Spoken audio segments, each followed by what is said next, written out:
Thank you very much. I can see recording and transcription have started, so that's great. Okay. Well, good morning, everybody, and welcome to Bradford Teaching Hospital's Board of Directors meeting in public. As ever, of course, in these last 2 years, we are meeting virtually and online. But in the spirit of our valuing transparency and candour, we record this meeting and it's published within 24 hours normally. It goes straight onto the website and YouTube links. So great that we're able to do that, and we, in that way, of course, hold this meeting in public, which we would always normally do.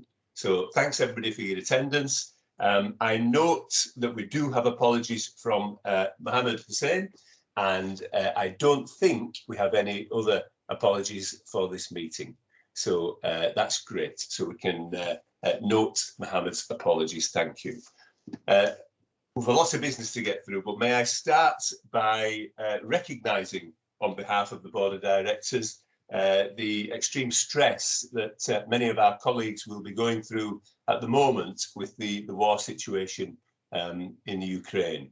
I recognise, of course, that that's not the only war situation throughout the world that might affect communities in Bradford, but we do recognise that we are doing what we can to raise funds and to stand by those affected, and we take a wide view of that, don't we? We don't take necessarily a particular side. We recognise that people are drawn into dreadful conflict situations, and our thoughts are with them.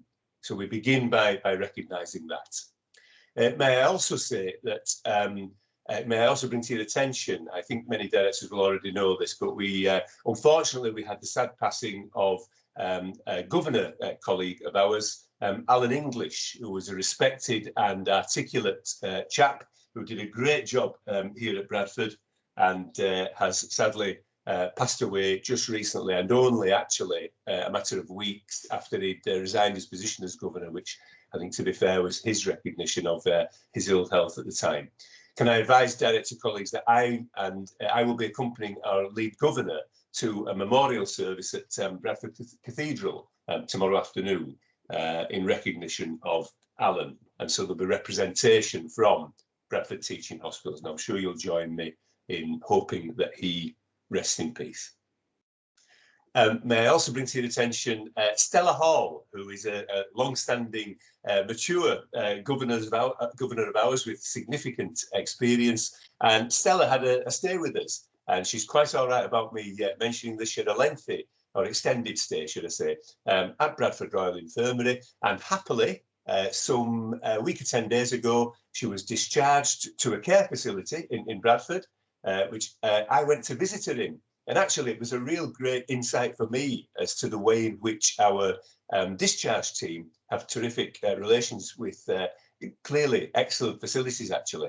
And so I went up to see Stella up there and pass her all our best wishes. And it's nice to be able to report to you that Stella is in good form and recovering very well. So, but again, of course, we think of Stella and recognise all her contributions to us.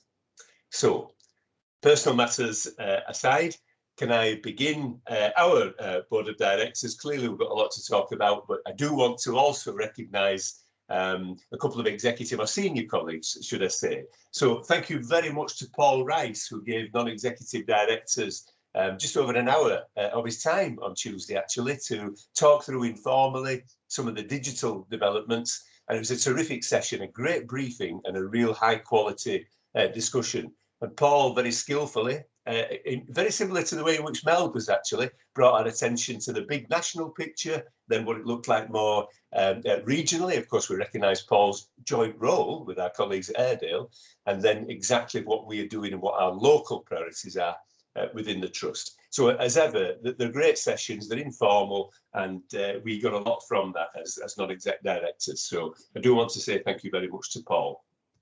Apologies if I'm repeating something that I've done previously, but also Paul Whitaker, a terrific clinician on our books, who leads the way in long COVID response. locally, certainly trust related, and he did the same with us the month before with a session on long COVID. And I do want to recognise at this board of directors what a great session that was from Paul, because again we got so much from that and actually learnt about the current position in relation to long COVID. So we don't forget those that long COVID can affect. And as I say, I want to record my thanks to Paul for that. So that's great. Okay. That's my kind of beginning comments. Thank you. Thanks for bearing with me. We note Mohammed's apologies, and we note our usual declarations of interest, which is incumbent on us all as directors to keep up to date. We're often reminded, of course, from governance colleagues. And so may I ask whether, given a look through the agenda items, are there any particular conflicts that anybody wish to raise now? If not, of course, they can raise those during the course of the discussions. Sugra, I can see, and I hope you're well, Sugra, I can see the injured hand, but that was a good wave, and I got you very clearly. So would you like to come in, please? Oh, thank you, Max. I just wanted to say that I'm able to identify two of the families referenced in the maternity report. I have taken the opportunity to share privately some of the feedback I received in the spirit of sharing lessons to be learned. Thank you, Sugra. That's very much appreciated. I consider it quite appropriate for you to remain in the meeting at the time, and given that you have declared your knowledge of at least a couple of those families. So thank you very much for that, Sugra, for bringing that to our attention. Again, director colleagues, I'm sure you will raise with me if you have a particular interest as we go through items of business today.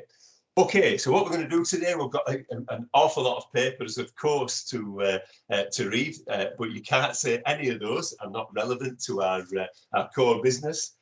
So the skill, I think, particularly with our executive colleagues, will be to be as succinct as possible and to bring us right to the point, and also, of course, in the spirit of trying to allow and encourage contribution and discussion between us. Okay, so as ever, we will begin with quality issues, and you can see that under quality, as well as the chair's report, we will particularly take a note from our neonatal team, and we have some neonatal colleagues joining us this morning in relation to that, and that's about taking our neonatal services, of course, to outstanding. So this is great stuff, and it's what we want to see. We'll also, of course, deal with Ockenden and the 1 year on reports, and we recognise there is an Ockenden 2 indeed on the way, and I'm pretty confident we're right on top of that, so that's great.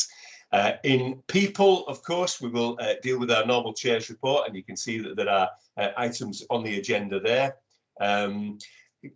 Colleagues, if your agenda shows the nurse staffing review, the chief nurse has just advised me over the last few days that there was some additional information, I think, that Karen wanted to pull together before bringing that item to board. So that was item 16, I think may still show on our agendas. Karen, would you wish to articulate why you just want a little more time in order to properly brief us on that, please? Yeah, thanks, Chair. So the paper went to exec team management on Monday, where we were discussing that along with the implications of budget setting for the next financial year as well. We just felt that as a team we needed a little more time to be mindful of how budgets were panning out. It's still some uncertainty around additional monies coming in, for example, Ockenden monies for maternity. So it was felt best to just defer till May, when we'll have the full financial picture that will go with it. Great stuff, Karen. Thank you very much. And in the absence of any raised hands, I'll assume colleagues are confident and assured by that, and absolutely fine. We'll get better information and detail to deal with in May. So thank you for explaining that, Karen. With finance and performance, then clearly we've got the chair's report again, and then the financial and operational plan, the budgeting setting process. So plenty there, and we're to note and discuss the process there, of course. We'll deal with partnerships, corporate strategy, and look at our board assurance framework, as well as taking from Matthew a paper for approval on reservation of powers to the board and scheme of delegation and standing financial instructions. So plenty to get through to today. As always, I will ask, of course, as a courtesy to fellow directors, is there any other business anybody would wish me to make time for, please?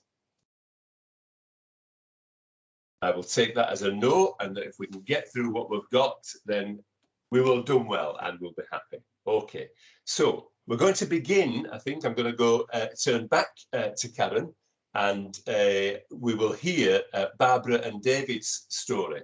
And hopefully colleagues may have had the chance to see the video. But Karen, I'll turn to you and ask us perhaps to lead through the key messages, please. Thank you, Chair. Well, I'm conscious that when we have a video at board, we spend a lot of time watching the video and then have little time left for questions or even considered questions. So we've tried a slightly different tact this month. The video will be available when this is published to the YouTube channel for members of the public to view as well. And thank you for those that have sent and seen the video in advance and sent some questions, and I'll be happy to answer those as we go through. So just to summarise, Mr. David Briggs and his wife Barbara gave some feedback on his journey, probably at one of the worst times within NHS history. So Mr. Briggs unfortunately suffered a stroke in June of 2020, which would have been sort of the peak or the back end of the first peak wave of COVID. And it was a time when things were very much in flux with visiting, with how we were moving from doing things in person to more virtual. And I think his story reflects that throughout, were issues around visiting and not being able to visit. And we've seen this. So our patients who have, you know, might have been married for 50, 60 years, never spent a day away from their partner, and suddenly they can't see them at all. I'm pleased to say that lots of changes have been made since 2020 in regards to visiting, and we probably have one of the most inclusive and flexible visiting policy within West Yorkshire. And in fact, we were sort of the first to come up with our guidelines, and other people followed quickly. But we did write into our guidelines that if somebody had been in hospital a long time, or they had a cognitive impairment. And in particular, we did a lot of work with the stroke ward. And what we realised was that the stroke and acute stroke is really devastating for the patients and for the family. And if the family cannot see their loved one in those initial few days or few weeks, and only see them a few weeks later again, there's a missed opportunity to really engage with the family to see what a person is normally like. But the uncertainty and the way that their family feels is quite devastating and causes a lot of anxiety. So issues around the visiting we have resolved, and indeed the revised national visiting guidance came out just 2 days ago, of which we will be reviewing and making recommendations and implementing that over the next couple of weeks. One of the other things, and again, you know, we don't use COVID as an excuse, but it was absolutely a factor in this, is the way we were placing patients at that time. Because of COVID, we had to isolate patients in different ways. It did mean that our bed base was different than it would normally be. And unfortunately, we had to move some patients to other wards, and we had to move some of our recovering stroke patients to Ward 26, which is normally our vascular ward. This isn't a ward that is experienced with stroke patients, although we did put additional training in. But obviously, the move to Ward 26 did impact on this gentleman and the family's experience of care. And that is also something that we've rectified along the stroke pathway. Some really good points though, and one was around the care on Ward 6 and the efforts that they did make to adapt and to communicate with the family. The way the family were involved in the care, in particular with the therapists and the ward staff and the whole multidisciplinary team. And then the physio continuity as they went into the home also was a real positive. But again, as I've touched on, there were a number of negatives, some uncertainty around the discharge planning, restrictions on visiting, the Ward 26 experience. And finally, I think we were all really pleased, well, we saw David on the video, didn't we, to know that he'd made such a good recovery. And I was heartened by, you know, one of the comments that he's now able to be in the home on his own and feel safe to do that. And his wife also feels safe to go out and leave him so that she can get out of the house as well, which is really positive. So I'll stop there and open up for questions. Perfect, Karen. Thank you very much indeed. And whilst it's nice for the board to hear of exceptional cases, it's even better actually, isn't it, to hear of cases where, well, there were things that we could have done better and there were things that were absolutely great. So perfectly put, Karen. Thank you. So, colleagues, I've had a chance to see that. Is there anything that's arisen for you from that, please? Karen, shall I bring you in, please? Yes. I suppose my question is, and having watched the video, it was fantastic, and I was just delighted that they got such great care on the stroke ward, and obviously that continued when they got back into the home. A few hiccups when they went on to the vascular ward. How do we create that consistency of experience across wards, departments and the hospital more generally? So not the specific stroke care, but just generally the patient experience. It's a really, really good question, and it takes a long time because it's about changing culture as well, and changing mindset.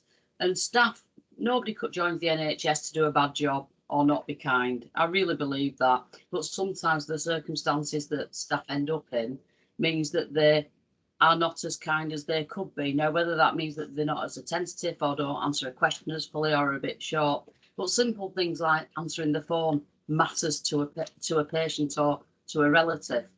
So we have our embedding kindness strategy. The work around that is restarting now as we restart in our overall restart. So as we talk about restart, we often talk about elective theatres and other things, but there's those corporate strands as well that go with it. So the restarting of the embedding kindness. One of the big things is that there's going to be an embedding kindness conference in May, which you all get an invite to. We also have a ward accreditation where we look at different wards and the standards, we look at the complaints, we look at the compliments as well. But one of the most important things, and the thing that makes the biggest difference, is the leadership at local level by the matron or that individual ward manager, because they will set the tone and the culture. And where we are now, which is where we've not been over the last 18 months because of opening and closing and changing of wards, is that every single ward in the hospital that is open substantively now has established ward managers, established junior sisters and established matrons. And that will help to further embed that and further maintain standards. Thank you very much, Karen. And back with you, Karen, was there anything from the story you thought we should perhaps reflect on or emphasise? Just the care originally was so good that it was stark when they moved, and obviously stroke rehabilitation is very different to what the guys on the other ward will have experienced. And I've said to both you and Karen, I'm going through this with my mum at the moment, and sadly my experience has been horrendous. It's not been anything like the experience that Barbara and David got. So I'm just incredibly thankful as someone, as a relative who's experiencing this now. It was just really heartwarming to watch the video and see the difference that kindness and a healing environment makes. So yeah, it resonated really well with me, Max. And actually, I honestly believe that the way that the family was brought in to start with helped them understand what happens during a stroke and then how they can help in that rehabilitation. Thank you very much, Karen. Karen, may I ask whether has your personal experience been with us? No, definitely not. I won't name them. But yes, no. Yeah, no, because I would wish to step in if there was something I needed to know there. So thank you, Karen. Yeah, thanks. Mel, come to you next, please, and then to Sugra. So Mel. Thank you. So I thought it was actually I'd commend the suggestion that Karen has made that we can look at this and then have more of a discussion, because I think the discussion is the really valuable bit. So I think it's a good way forward. And I really liked the way that the video was done. I thought the quality of it actually was really, really very good, excellent. So my question, it's similar to Karen's really, and I take all the points that Karen Dauber has made in respect of the leadership, etc. And the point that she made around people don't come into it to do a good job. Sometimes people think they're doing a really good job and they can't really tell that they're not doing such a great job because they haven't got a natural comparator. So here is a great example where we could share this video with the staff on Ward 26, and they may look at that and think, crikey, we didn't realise that the standard of care that we were giving to this individual patient and their family was not as good as somewhere else, because you're not quite sure necessarily always, if you're just entrenched in one ward, what's happening in the wider across the wider hospital, and where you fit in all that, where the standards are in terms of a spread of really good and less good. So the question is, how are you going to use the video in that learning process for our colleagues? So all of the videos are made available via the patient experience website, but I think how you frame that then, Mel, is a really, really good suggestion. And I will do exactly that with Ward 26 and wider. What I would though say is that in 2020, towards the back end of the summer, which would have been roundabout when this gentleman was on there, we instigated at the start of the pandemic sort of additional quality and safety ward rounds with the senior team, including myself visiting wards and making sure basic checks were being done. And Ward 26 did flag at that time as an area that we needed to give some focused attention to. So Ward 26 was on the radar during this period and thereafter. And in fact, some of that decision making led to the stroke patients not being on Ward 26 in the same way. So even though the vascular patients sometimes have long rehab and there are similarities with stroke, what we found was, because we were doing more acute vascular work, so the emergency stuff, it just wasn't a match made in heaven, really. So we took steps to address that at the time. But I think that is a really good point, especially around kindness, because I think people get almost, I think, care fatigue or battle weary and can't always see sometimes how they've come across. And I have to say, I mean, Ward 6 have been on a journey over the last few years, and they are really rising to the top of the wards now in a way that they are doing more innovative stuff around kindness and patient experience, which others are following. So they're becoming more of an exemplar ward than they were, which is very positive as well.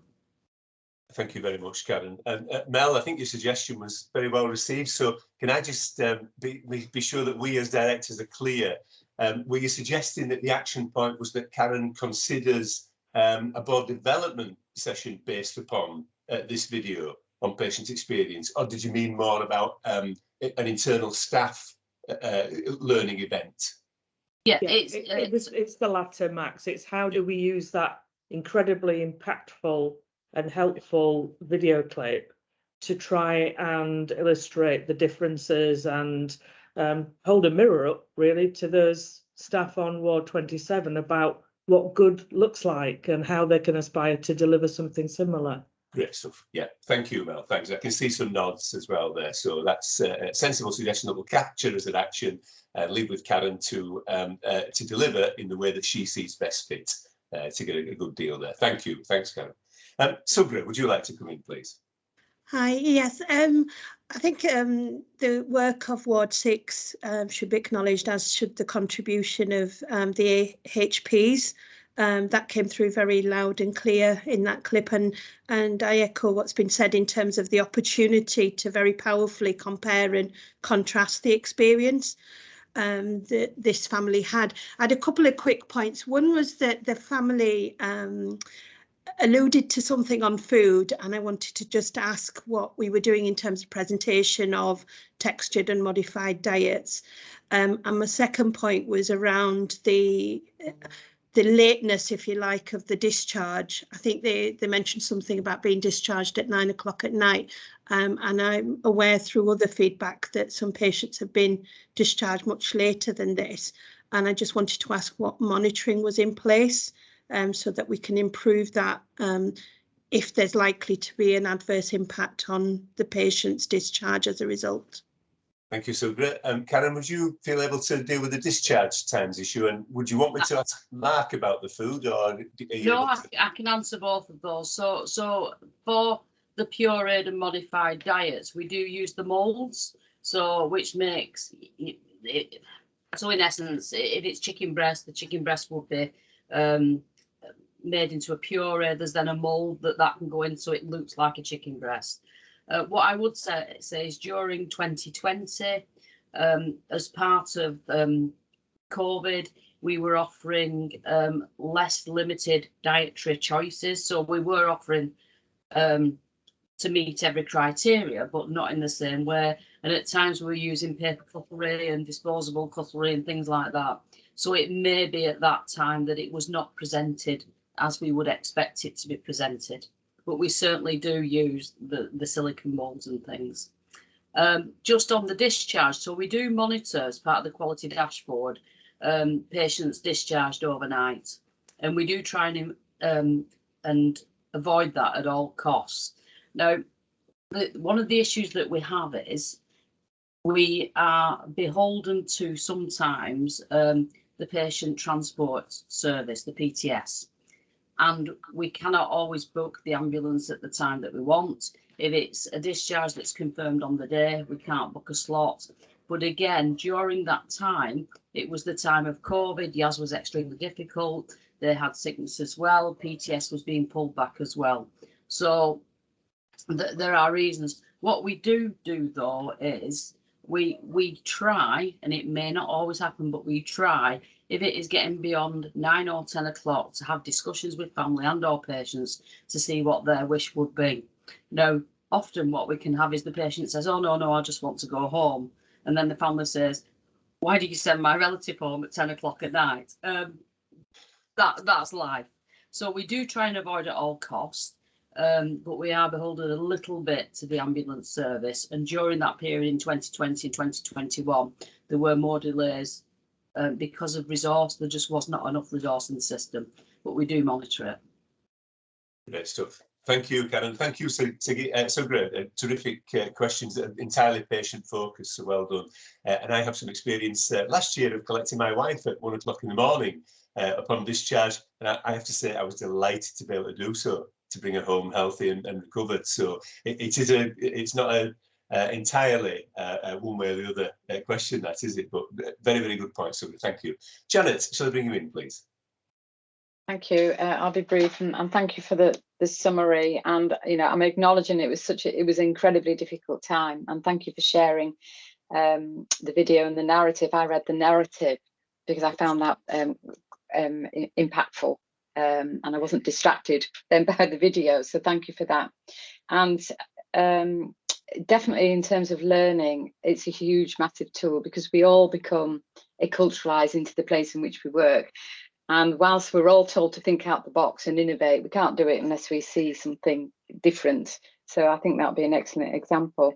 But it's also taking forward some of the legacies about using technology and increasing engagement with families where we've got patients in all parts of the hospital, using technology to connect more fluidly and more easily, and especially when someone's had a stroke, so that those patients are hearing their family voice. And I was very struck that we'd lost therapeutic interaction with family that may or may not have affected that person's recovery. It came good in the end anyway. And the ward that was struggling to recognise this patient's need, that bothered me the most, as was the connection with the wife who was left at home alone. So Actors 1 will hopefully solve some of the holistic care.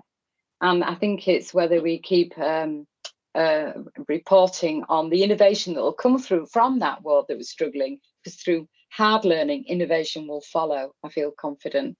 And I think for us, it's seeing what blossoms in that environment, because I would expect that that's what will, through that hard learning, happen. So it's more comment, Karen. I sent some comments previously. No, thank you, Janet. Yes, yeah. Karen, was there anything you'd wish to come back on that? Are you happy to note Janet's points there? No, I'm happy to note, and Janet's also sent me an email as well, so thank you. That's great. Thank you. Thanks very much. Sajid, I think you did have a hand raised. Was there something you wish to add to this? Yeah, thank you. Just to augment Karen's answer in terms of the discharge and highlight the fact that we have also embarked on an outstanding decision-making programme, which is an improvement programme where we are looking from ward to ward, going through and absolutely impacting on things like discharge and earlier decision-making as well. So just to highlight that is a programme that will be touching every single ward within our organisation over time. So I'm hoping as a result of that and all of the things that Karen described, that we will be in a position whereby we're identifying discharges earlier, we're discharging patients earlier on in the day wherever possible. But of course, you've highlighted in some cases, albeit it's late in the evening, it is the best thing for the patient to be discharged home. So it was just to bring to the board's attention the outstanding decision-making programme. That's fascinating, Serge. Who is leading that programme, please? So Tim Goldforers is leading that programme, and we're working currently with Ward 16. We had a little bit of a pause because of this latest wave of Omicron that we saw. So we're doing small tests of change, specifically with Ward 16. Once we know we've got the process in place with Ward 16, we're going to look to move that on to the other areas. So, like I said, that will augment and speed up, we hope, the discharge processes and all of the sort of patient flow elements of awards processes. That's great, Serge. Thank you. What a great idea.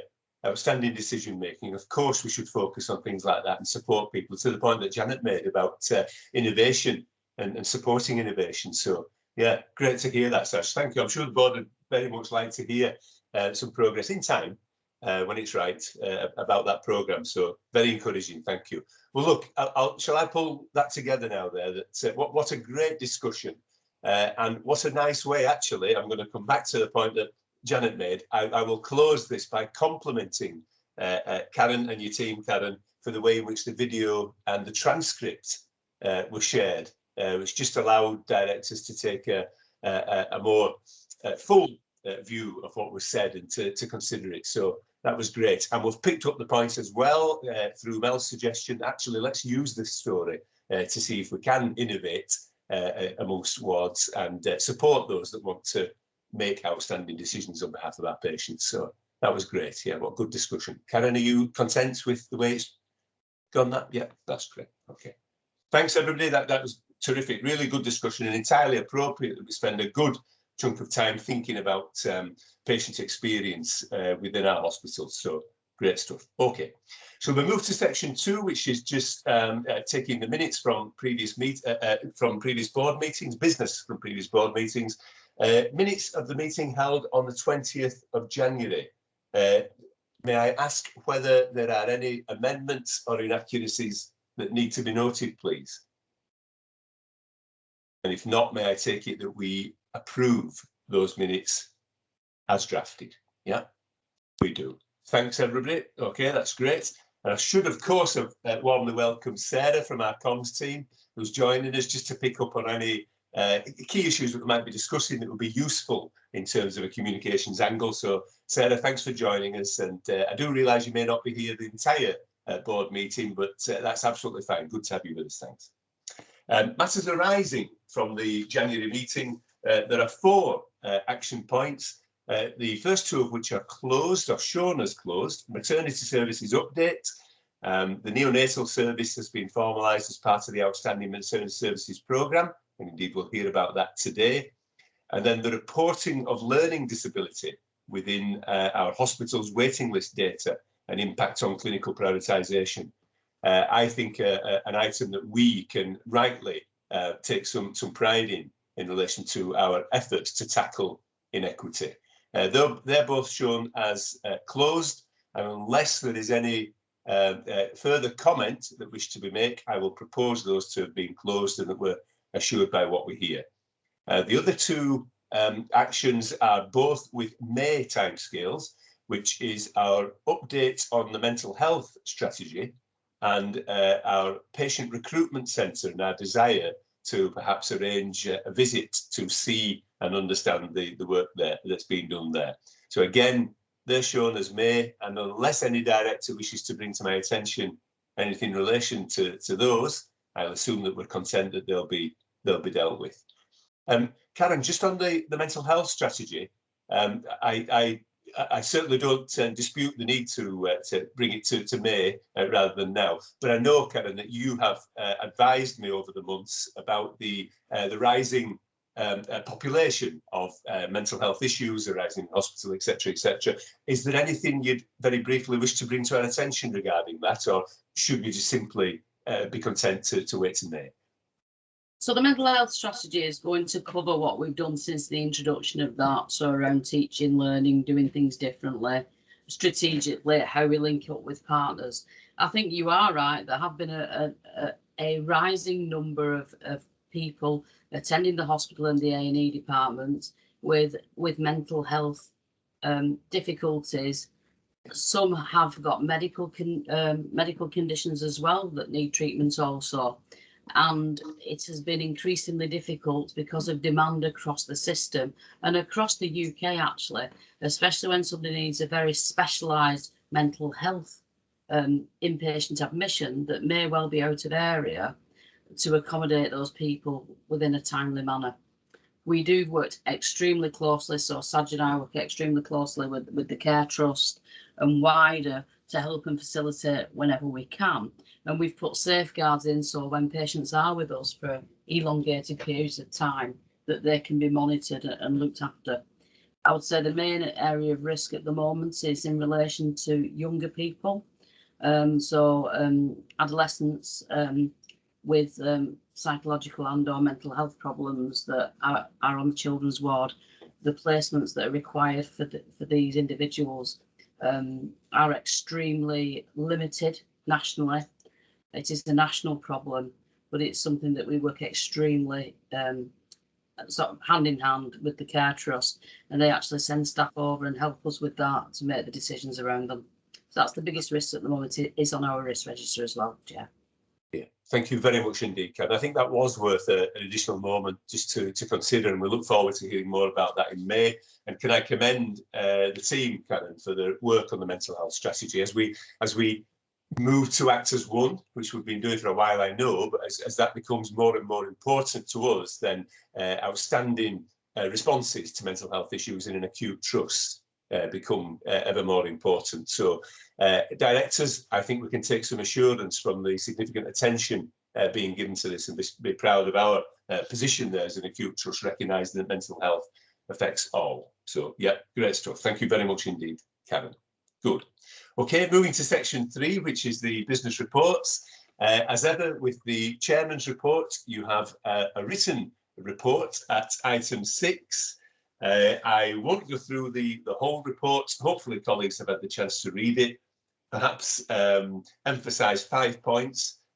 Firstly, that I'm extremely grateful to governors, of course, for approving my reappointment and leaving with you. So I'm pleased to be continuing my role as chairman here. So thank you to governors. Appreciation of the executive updates that we've been receiving to governors, Council of Governors. So the second bullet point on my report relates to the superb briefings provided by the Director of Strategy, John, the Chief Operating Officer, Saj, and Pat as Director of HR. So it was a compromise, of course, but governors knew they were receiving really strong, high-quality reports. So thank you very much to the exec directors that were able to join us on the day. Third of 5 is to just bring your attention to the governor elections. There are 8 posts up for grab, and we're on with that. And indeed, on Tuesday of this week, I and others from the governance team facilitated a session for those that may be interested. And it was pleasing to see there was a number of staff members actually expressing an interest in becoming governors, as well as course as public governors. But it was a good turnout. I think there was something 10 or 12 had turned up to that particular briefing, interested in what it's about being a governor. Fourth of 5 is the point 3 on my report, which is the recruitment process for the independent chair of Bradford District and Craven Partnership Board. Mel, I think you are on the final interview panel for that tomorrow, aren't you, Mel? Yep. and indeed I'm on the stakeholder panel beforehand. So the teaching hospital is well represented at a senior level in respect of choosing the best person for that. I think it's from a now limited number of applicants, actually, so hopefully we get the right person. And the fifth point I would make is just to compliment Julie, our Senior Independent Director, of course, and my Vice Chair, for her work that's taking place on the membership plan delivery group. So, Julie, I know, of course, you're not the only one, but you're the director at this meeting here, and I want to recognise your contribution to that. We have 40,000 members, and if it's not too unfair for me to say, I think perhaps in the past we've not thought too strongly or too much about the best ways to engage with those members and keep them well briefed as to what we're doing, and indeed seek their views on the way forward. That has changed beyond recognition over the last year or so, and I know that Laura and her team do a great deal in that, and it includes different bulletins and things that we now produce. So just want to say thank you to Julie and the rest of the team for the work we're doing in order to try and make sure that our 40,000 people, and maybe it'll be more, are well briefed and feel engaged with our business. They're the kind of 5 points I wanted to draw from the report. Is there any questions or detail that's required, please? Thank you. And if not, I'll turn to Mel for Mel's verbal report as normal at item 7. So Mel, may I turn to you, please? Thank you very much, Chair. And I'll just start by explaining why Sarah is in this meeting.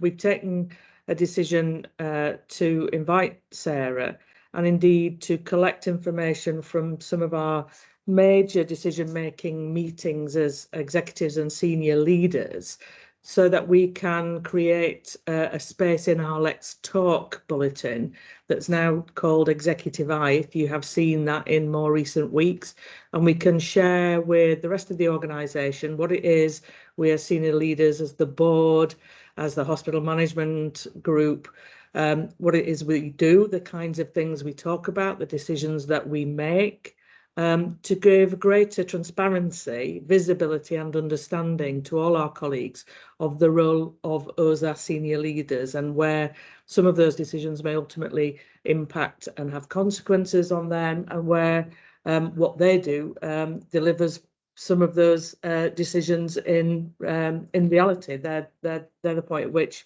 the rubber hits the road, so to speak. So I think it's a good contextual piece, and that's why Sarah's here.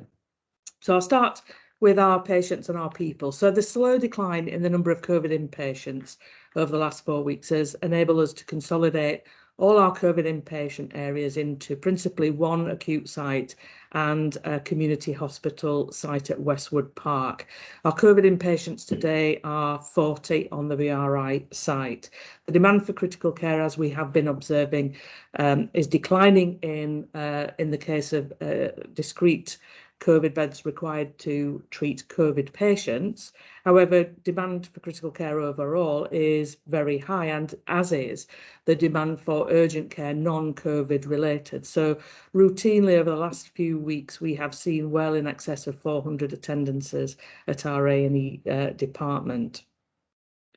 Our number of our number of elective surgical patients now is increasing significantly, and in just the last couple of weeks, that activity has increased several fold with the completion of the major capital schemes across several inpatient and clinical diagnostic areas. Bronte theatres have completed and are operational, as you are aware, but since we last met as a board, wards 2 and 5, the conversion into the surgical same-day urgent care centre and the short-stay surgical ward has become fully operational. Wards 21 and 20 have been refurbished now and opened and operational as of last Monday, along with Ward 14. These provide precious protected surgical inpatient capacity for a variety of surgical specialties. And probably most notably in that is the creation of a dedicated single orthopaedic elective surgical unit that enables us for the first time in almost 2 years really to begin to address the backlog of orthopaedics with lower clinical priority kinds of conditions, those that have not been suitable to be brought into our reduced bed base over the last 2 years.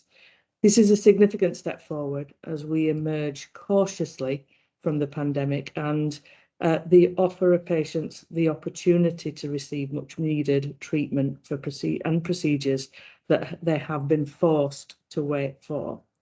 Whilst the recommissioning of our estate and the mobilisation of our staff to support the elective recovery programme is indeed fantastic, such is the backlog of patients waiting built up over the last 24 months that additional beds and theatres are required along with clinical staff to work in them. And to that end, we've submitted along with other West Yorkshire trusts a bid against the National Targeted Investment Fund to create a facility on the St Luke's site, which would be an elective surgical unit comprising of theatres and a day case facility. We want more than anything to be able to treat the people of Bradford District and Craven faster. They've waited far too long, and whilst their conditions may not be considered life-threatening, I think we would all agree that they are certainly life-limiting, and it is our priority to help and support them in receiving the treatment that they need. We've had significant developments too in our women's services, with the establishment of 2 new dedicated clinical areas, the Early Pregnancy Assessment Unit and the Gynecological Assessment Units, both of which you can hear and see more of in this week's weekly roundup video, which will be published tomorrow. For our people, the return to a more normal way of working has been hugely welcomed, and teams that have been split and scattered to the 4 sides of the organisation as a consequence of the need to redeploy staff to work in different wards, in different roles, in different specialties, have been reunited or newly formed. So they have returned to their home specialties in environments that have been either radically overhauled or refurbished and refreshed, and are back to looking after the patient cohorts that they are most familiar and expert in. So there was a real buzz around the place over the last couple of weeks when the final pieces of the ward reconfiguration puzzle were falling into place. I cannot thank my colleagues across BTHFT for their willingness to do during the last 24 months everything that has been asked of them, something that they have responded to incredibly positively, and we have really benefited from their goodwill and cooperation, flexibility in that regard. When we last met as a trust board, we were working towards the mandatory vaccination of all our frontline staff by the 31st of March. At that time, back in January, this posed a risk to a number of our clinical services, with large groups of staff remaining either reluctant or point blank refusing to be vaccinated. The approach to a mandated vaccine was paused by the government on the 31st of January, and a consultation instigated on the matter, which has subsequently led to the legislation being revoked. As a trust, however, we continue to believe that vaccination provides the best protection for all, and we continue to offer staff easy and accessible opportunities to receive their first, second or booster jabs, and actively encourage them to do so. And whilst the world at large has seen a radical reduction and relaxation in COVID restrictions, across our own premises, we continue to observe the same infection control measures in large part for those working in and visiting our hospitals. And that's a situation, as Karen's alluded to, we monitor on a daily, weekly basis to ensure that we are in step with other healthcare organisations so that we are not imposing unnecessary and unwarranted restrictions, but at the same time we are maintaining a safe environment in which our colleagues can care for our patients. And Max has already mentioned the situation in the Ukraine. At the beginning of the meeting, this awful situation, really, that is ongoing, and we are all observing from a distance. Bradford has, as you probably know, a very large Ukrainian community. And indeed, as we are representative largely of the community we serve, we have a large number of our own colleagues who are impacted by these events, having either close family or friends in those areas affected. So we immediately issued supportive statements via a global email. We lit our buildings in the colours of the Ukrainian flag. We held a day of prayer led by our Spark service. And in a very practical show of our support as an organisation, we established a collection of items that are being sent to the Ukraine to help meet the needs of those displaced citizens and refugees. A staggering 14 cages, huge supplies cages, have been collected over the course of just 1 week. And they will be going via a local charity. I think it's a church collection who's coordinating the transfer of those very, very valuable and much needed items to where they need to be. In our place, I continue to assume greater responsibilities as the place-based lead designate for the place of Bradford District and Craven, meeting with the ICS and regional colleagues for our Q3 assurance visit on the 28th of February. Amongst the areas that they wished to talk to me about were our reduction in the numbers of patients waiting too long for discharge, and that remains an area in which we are continuing to perform very highly, in fact, routinely remaining as a place and certainly as an organisation the best performing trust in West Yorkshire.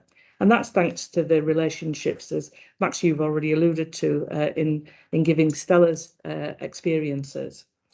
The work that we're doing on admissions avoidance as well, using both the Airedale Digital Hub to support patients in their own homes, whether that's by remote monitoring for those patients with chronic obstructive airways disease, and in BTHFT, the work that I've already alluded to on same-day emergency care, ambulatory care, the TITO work that we do in paediatrics to keep our paediatric patients in their own homes, and of course the work that is growing at a pace in terms of our virtual hospital programme.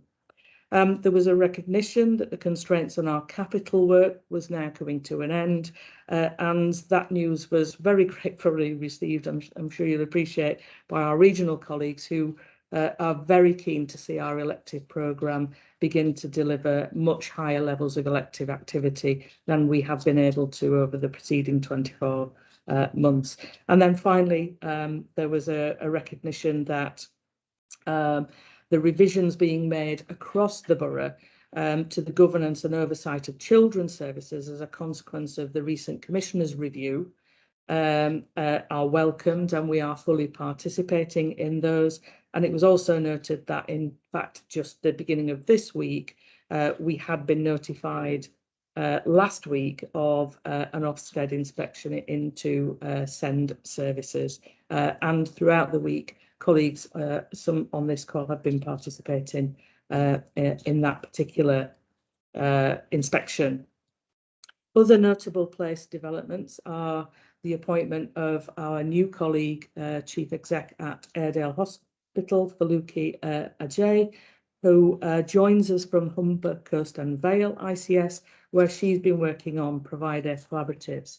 I was part of a stakeholder group, just as Max has alluded to. He will be on Friday as part of that recruitment process, and that was a stakeholder group for partners. And you can imagine that a lot of the emphasis of the discussion was sussing out whether Faluki was a good fit for our Act as One partnership and our aspirations to continue to build on that and follow in Brendan's footsteps in that regard. The interviews, as Max has said, for the independent chair are taking place on Friday. Myself, Councillor Hinchcliffe, as chair of the Wellbeing Board, and Cathy Ellett are on the panel for that, Cathy being the new chair of West Yorkshire ICB designate. And from a partnership point of view, at WYAT, the West Yorkshire Association of Acute Trusts, we saw the departure on secondment of Steve Russell, Harrogate Chief Exec to take on the national leadership role for COVID vaccination and COVID response. Steve has been an incredible colleague in the time that he has been with us in Wyatt and led on a number of really important areas. His successor in the interim will be Jonathan Coulter, the Director of Finance. And in respect of the work that Steve was leading on, that now has fallen to the remaining chief execs in Wyatt, a little smaller in number until Faluki joins us, means that I have picked up the role of SRO for planned care and elective recovery. I'm hoping that this may be a temporary allocation and that when Faluki comes along, she will perhaps slot into one of, if not this one of the roles that we undertake on behalf of the wider system. But in the meantime, I'm happy to do that and work with colleagues across Wyatt to try and maximise the elective recovery across all of our hospitals. So thank you very much, Chair. That's all I wanted to say, and I'm happy to take questions. Terrific, Mel. Thank you very much indeed. Again, a very well structured briefing to director colleagues, so thank you. Mel, I know I just had one quick question, which I don't think you'd be surprised at. When I read one of Rob Webster's briefings, I think maybe just in this last week, he referred to a meeting of West Yorkshire Recruitment Trust's CEOs. He described it as a successful meeting discussing waiting lists. And I'm just wondering, is that the targeted investment fund work you're talking about that you referred to there, or was there something else? No, I think quite regularly now we have regional meetings led by Richard Barker, the North Eastern Yorkshire Regional Director, that brings together all the North Eastern Yorkshire Trust's chief execs to talk about the transformation plans and how by ICS we're approaching the challenge of dealing with the backlog of our patients. Some of that is about the community, some of that is about the targeted investment fund. Equally, some of it is about things like the community diagnostic hub, national programme and the development of those, of which we're also very heavily involved, and we'll be putting forward a number of suggestions as to where some of those facilities might be located across Bradford District and Craven. We're not in the first phase of that. That's concentrated on Calderdale, Kirklees and Wakefield, but we will be in phase 3 of that, which will probably be 2023-24, to receive monies and to use that to establish additional diagnostic capabilities. That's very helpful. Thank you, Mel. And may I just take a pause on the point you made, which sounded great, about elective day surgery, Mel, at St Luke's, did you say? Is there anything more you can advise, or any senior colleague can advise directors about what the hopes are for that? I realise it may be very early days yet, is it? But what are we hoping to achieve at St Luke, which sounds great? Well, as you'll appreciate, that one of the things that has been really challenging for us is trying to, and proved impossible in large part, is trying to run elective programmes alongside acute services. And we're one of the few trusts in West Yorkshire that does not have anywhere in its estate to undertake operative procedures that isn't aligned to its main site, its urgent receiving site.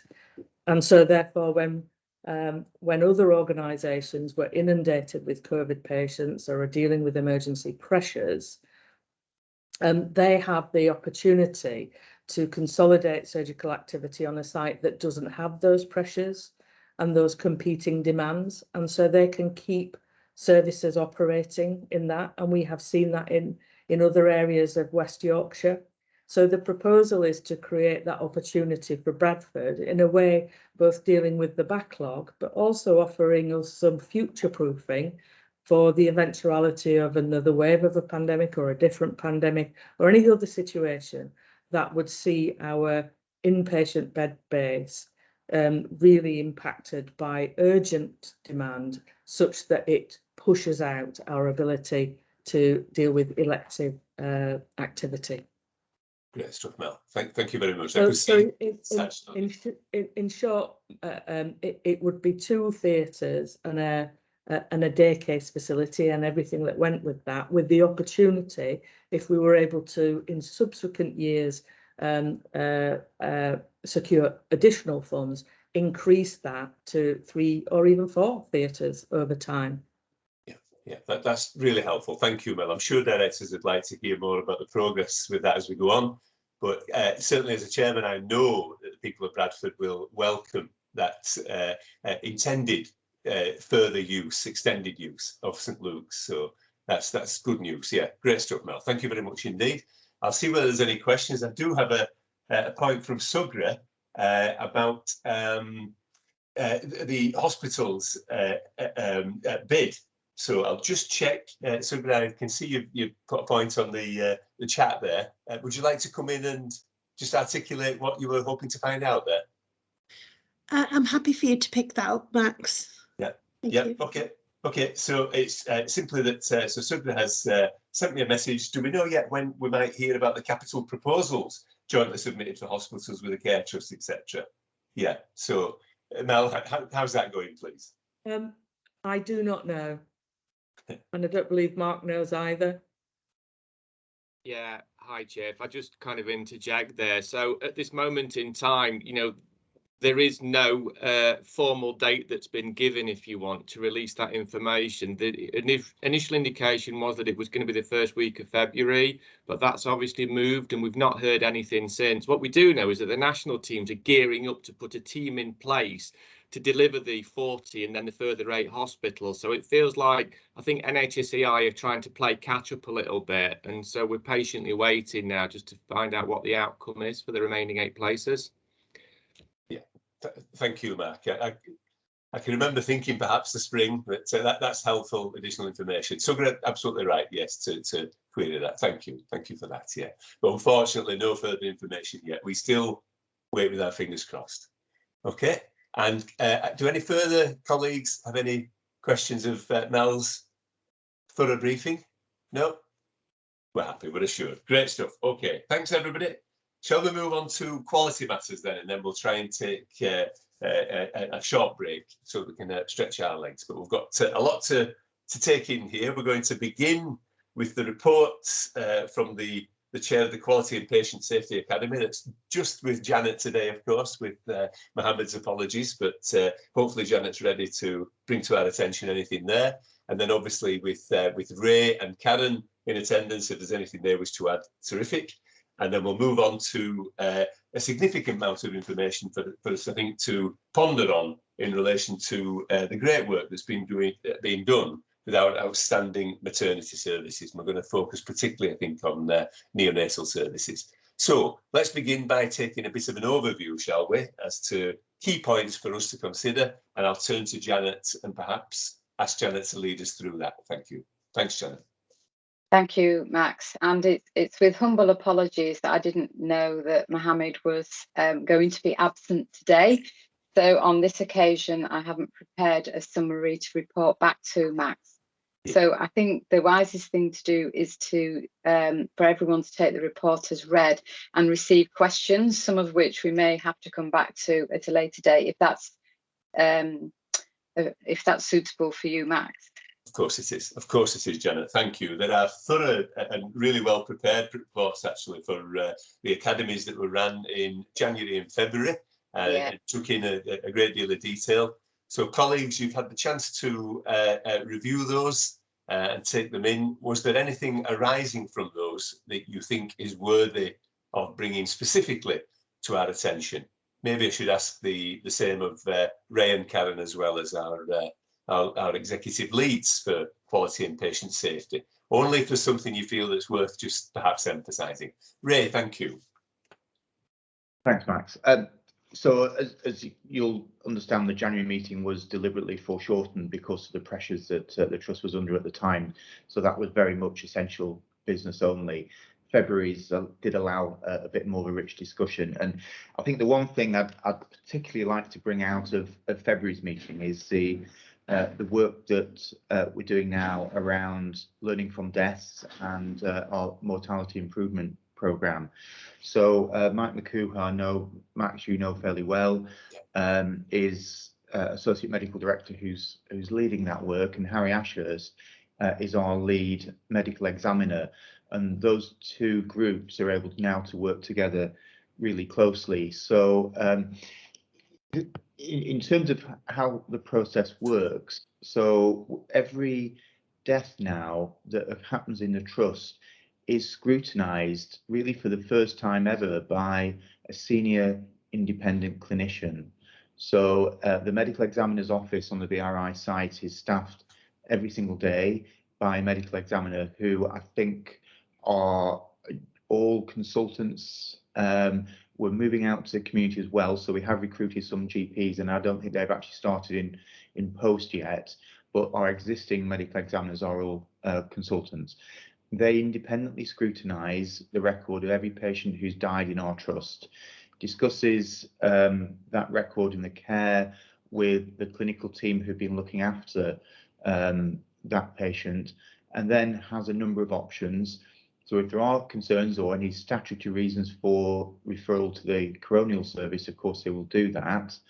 But I think, and of course that has always happened, but I think where the additional benefit and learning from this comes is that the care may have been excellent, but it is very frequent there are learning opportunities from somebody's care, either because of very good practice or perhaps practice that we could have done a little bit better.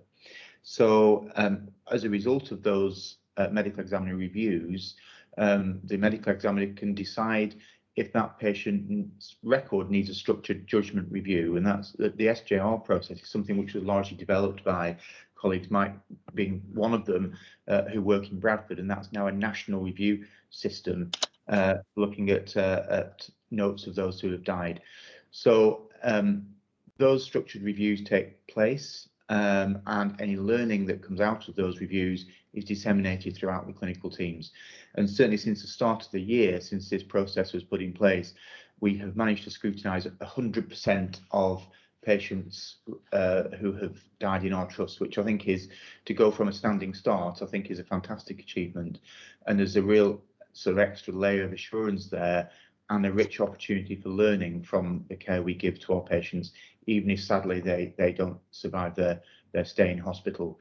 So Mike gave a really good overview at February's meeting of the SGR review process, how they link in with the medical examiners team, about training for additional structured judgment reviewers, and about opportunities to take that forward.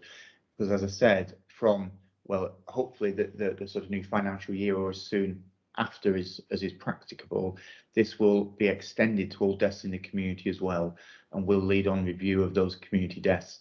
And so we have recruited GPs from a local area to form part of that medical examiner team. So right across Bradford District and Craven, we should be able to review the care of everyone who has died, whether in hospital or whether in the community. So I think it's a really important piece of work. It's not yet statutory, so we are ahead of the game in Bradford in terms of providing that service, and certainly ahead of most of our peers. So I think it's a great piece of work that all those who are involved with should really be commended. And I think that was a really good discussion on the February meeting. So that's the one thing really I wanted to bring out, Max. I'm glad you did. Thank you very much indeed, Ray. And I think we're in good hands with Michael, with Harry, and the respective teams in relation to learning from deaths. And as Ray touched upon there, I won't take up too much time, but I'm actually on 3 national groups in relation to learning from deaths, one with the Home Office, one with the National Research Institute, and then one on the use of the EPACS system, which is the way in which families of those caring for somebody at end of life record their desires. And I do feel very assured about the quality of the way in which we are managing those situations here. But great point to emphasise, Ray, the importance that we do learn from death. So thank you, and I'm delighted to hear about the work that's been done there. And reading the papers, I can see it was a terrific session at that Quality Academy in February. Thank you. Karen, I'll come back to you then, please, to you, and then Janet, I know, wants to raise something as well. So Karen, please. Thank you, Chair. So I just wanted to give a flavour of the January meeting. Although it was a shortened meeting, it was a very purposeful meeting aimed at the risks to the organisation in relation to the Omicron variant at that time. So 3 points to make. We had a very detailed discussion, and the meeting took place at the end of January for context, around Omicron, how that was behaving, how that was impacting on our bed floors, our numbers, our staffing and our staff sickness, because at this time we saw very high rates of staff sickness.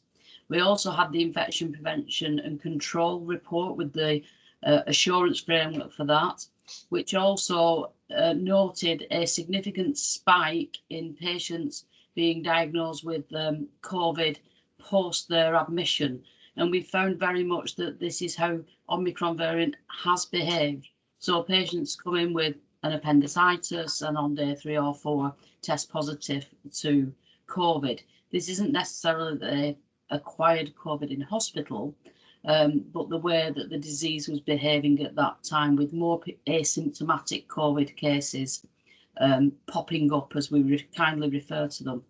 That causes problems with moving of patients and isolating of patients, and of course then can cause backlogs in other areas of the system, for example, moving patients from A&E, bed availability, and the ability to do electives in the same way that we were doing them in January.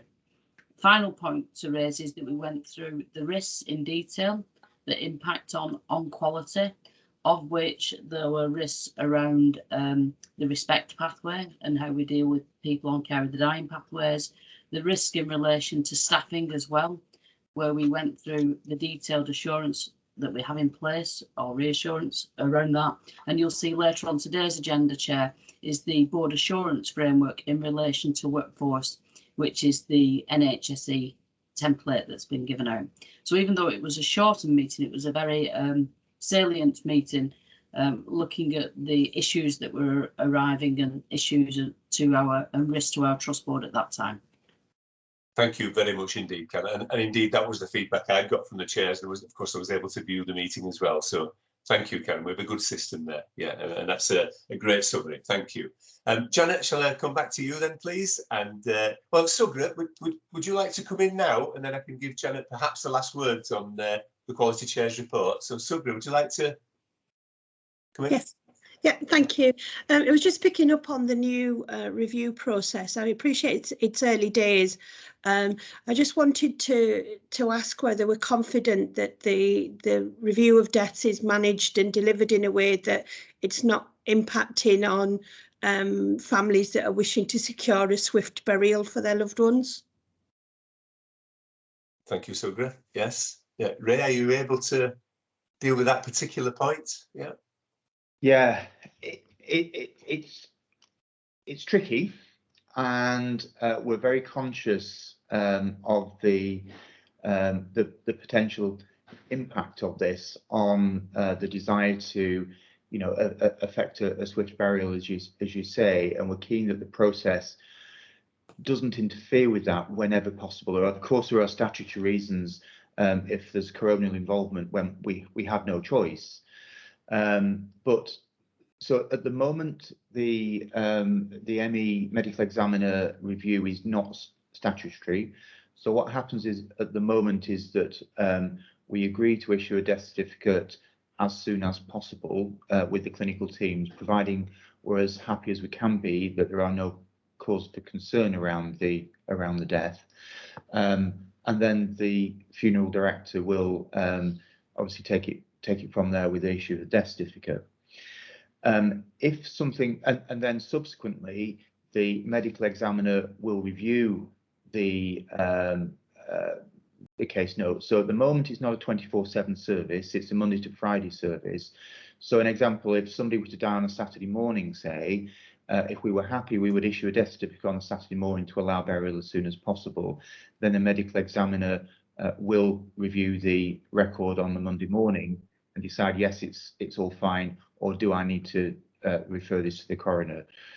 We have to be sensible, obviously, about where we place that threshold, because what we don't want to have to happen, of course, is for the medical examiner or the coroner to say, we're not happy, and then the burial has already taken place. That would be incredibly upsetting for everybody.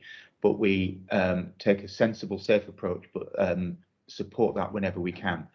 Ultimately, there are plans for the medical examining service to be a 7-day-a-week service. So even at weekends, then everybody should have had that review. At the moment, we don't have to do that before burial because it's not statutory. So that's kind of what we do at the moment. But going forward, as I said, we hope to have a 7-day-a-week service when funding recruitment allows, so that matter should hopefully not be a problem.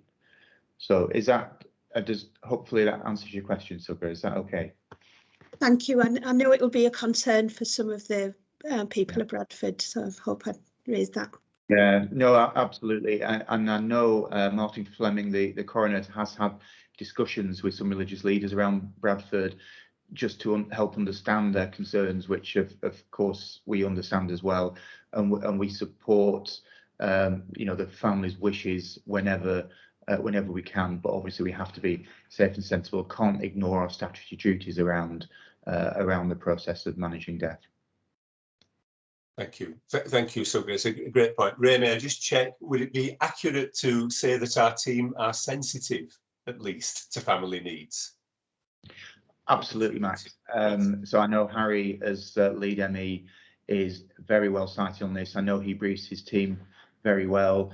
The recent round of interviews that we had to recruit some more MEs, that was one of the questions we made sure we asked of all the candidates who were applying for posts, just to ensure that anyone that we appoint has a real understanding of the sensitivities around this. So yeah, absolutely, they are very cited on it. Thank you. That's extremely helpful. Thank you. Thank you for raising that, Sugar. Good points. Yes. Karen, would you like to come in, please? It's just to say that the majority of deaths in hospital are reasonably straightforward, and the whole team is cited on the importance of releasing bodies as soon as possible. We've got very close links with local funeral directors. On the very rare occasion where we cannot release bodies in a timely fashion, there is usually an extremely good reason for that, and it is often out of our hands with that. But just to assure you, 95% of the time this is an extremely smooth process, and is overseen by the site team, who aid that to make sure that we can be sensitive and aware of cultural needs to release bodies quickly. Thank you very much indeed. Yeah, thanks, Karen, and thank you to you, Ray, as well, for noting the particular need to bring that to our specific attention. So that's great. Thank you, everybody. Janet, shall I turn to you for last words on quality chairs reports, please? Was there something perhaps about maternity that you just wanted to bring to our attention? Yes, I'll highlight for members, because you will have noticed that a risk was raised to bring to this board about the flow of funding for maternity through the ICS and the local maternity system, and that concern was raised at the Finance and Performance Academy and flowed through the Quality and Patient Safety Academy, and is presented here within the papers. We've already heard from Karen that there's more information to come around funding later in May, but at this point I'm highlighting it just to check whether there's any questions or further clarity that can be sought by from board members. Max. Yeah, no, that's great, Janet. Thank you. Yeah, so just trying to bring to our attention the funding challenges. Karen, would you like to come in, please? And of course, if anybody else has a point about that, please do. But Karen, yes. So just for background, we got allocated, I think it was about £1.3 million in this financial year for Ockenden monies to make improvements to our staffing. That was based on our birth rate plus assessment, which included a number of staff for continuity of carer. In the next round of Ockenden monies and the proposed allocations going forward for the next year, they are using a different methodology, or proposing a different methodology to allocate this, which would mean that we will get significantly less, to the tune of about £600,000 than we received in this financial year. We are looking at how we mitigate this risk. There are maternity staffing plans coming to Maywood with the suite of other staffing plans as well. In addition, there is additional monies going to be coming from the centre for the implementation of continuity of carer. I do not know though how much that will be, but that will go somewhat to make up the difference. Just to say though that our Ockenden monies was to fully implement continuity of carer. So the gaps in the staffing that we have on the back of that, it's not about safe staffing. We believe that maternity is safely staffed. This was to fully implement the continuity of carer, as which we are ahead of the game, but not doing that in around 24–25% of cases at the moment. It was to move to that 100%. I hope that clarifies somewhat. Thank you. Thank you, Karen. Yeah, and thank you, Janet, for drawing our attention to that point in the papers. Yeah, thank you. If there's no further comment on the chair's reports. Yeah, so much happening in quality and patient safety, of course, and thank you for the high quality of the production of the papers that are provided. We're going to move to item 9 now, please, and then I think we'll just take a short break just to clear our heads and come back to the rest of the business we have today. Under maternity services update, we clearly there were a lot of papers for directors to take into account. Of course, they are published. There are 3 main bullet points. Karen, I will of course turn to you, but I'm assuming we're going to try and structure our discussion around outstanding maternity services programme, neonatal services, and making that an outstanding service. Ockenden assurance and progress, which I see as we're 1 year on, and of course we know there is another on the way, so I'm sure we'll touch on that. And then workforce plans assurance and progress. And we've been colleagues who've tried to be sensitive in providing as much information to directors as we can without necessarily revealing publicly matters of family importance and where individuals might be identified. So please do bear us with that. But of course, as directors of this organisation, we have access to whatever's required should we have queries about particular issues. So thank you for that. And Sugra, we noted your earlier declaration that you may indeed know at least 2 of the families involved in different cases and things. Okay, so that's the 3 things. A warm welcome to Sarah and of course to our neonatal colleagues who are joining us for this discussion. We've plenty of time to hear what we need to do from you guys. And Karen, I think we're in your hands to guide us through the best way we need to bring board's attention to the key points. Thank you very much. So I see that Helen Jeps has joined us. So I will invite in a second for Helen to go first with the neonatal team to talk about neonates being formally welcomed into the open arms of OMS. So and how we're starting our improvement journey within neonates, and indeed what we've done over the last 6 months within there. Just on a point that you mentioned then about identifiable information, I think that's in relation to the Health and Safety Investigation Branch or the HSIB reports. I have since clarified the HSIB reports are published in full on the HSIB website. So going forwards, we will bring those to open board in the spirit of openness and transparency. Yeah, but they remain available to directors as well, don't they, Karen? So they absolutely yes. do, but they are will be in the public domain by HSIB as well. Thank you. No, I commend the vigilance. So thank you for that. Yeah. Should we turn to Helen?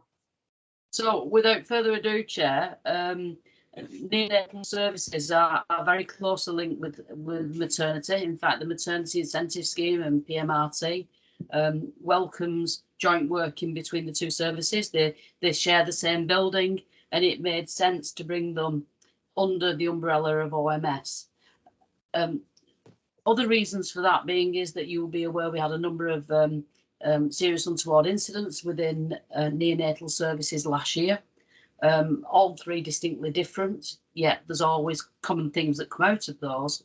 And that gave us the opportunity to fast forward our work in this area.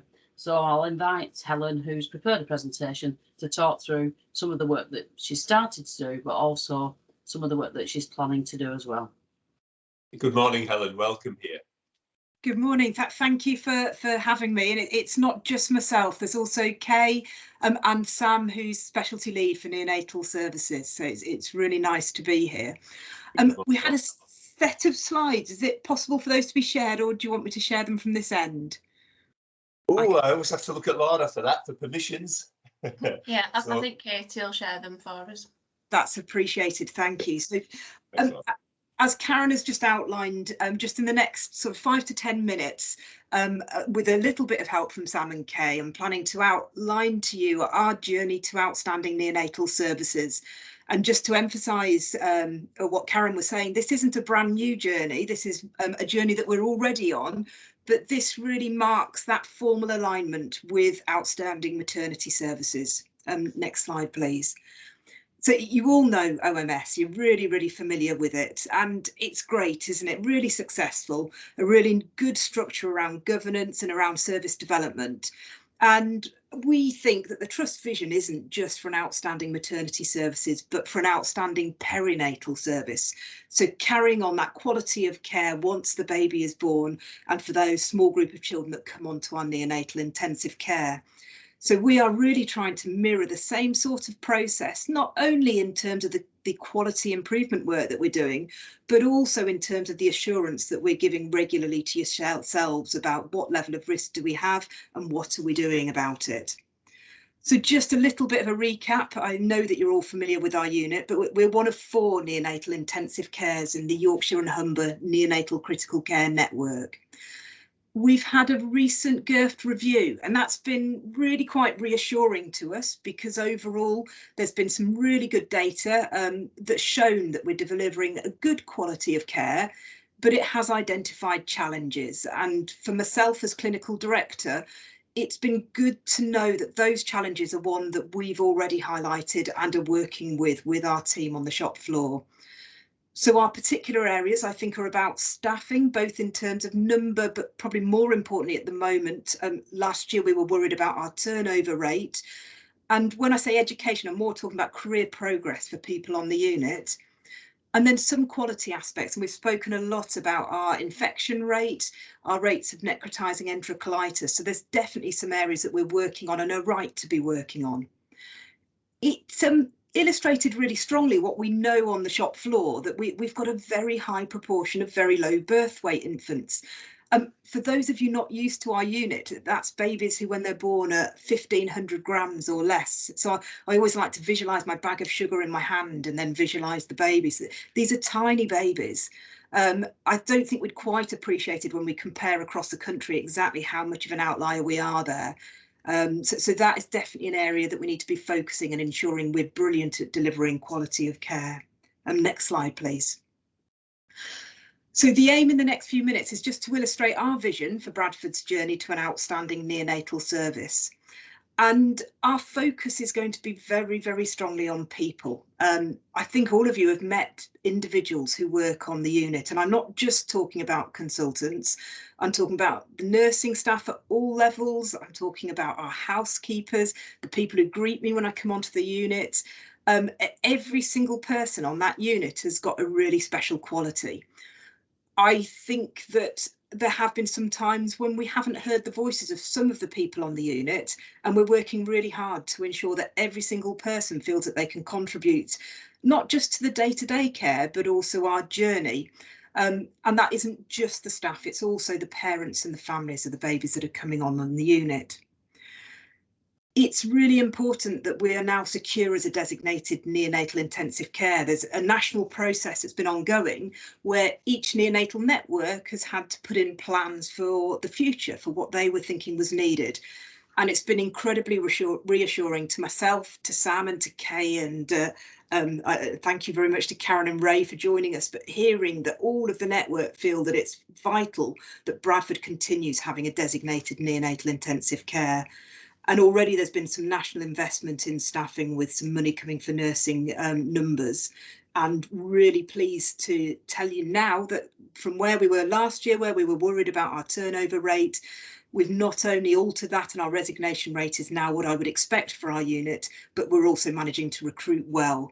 And that means we're going to have a really strong basis for the work that we are going to describe to you now.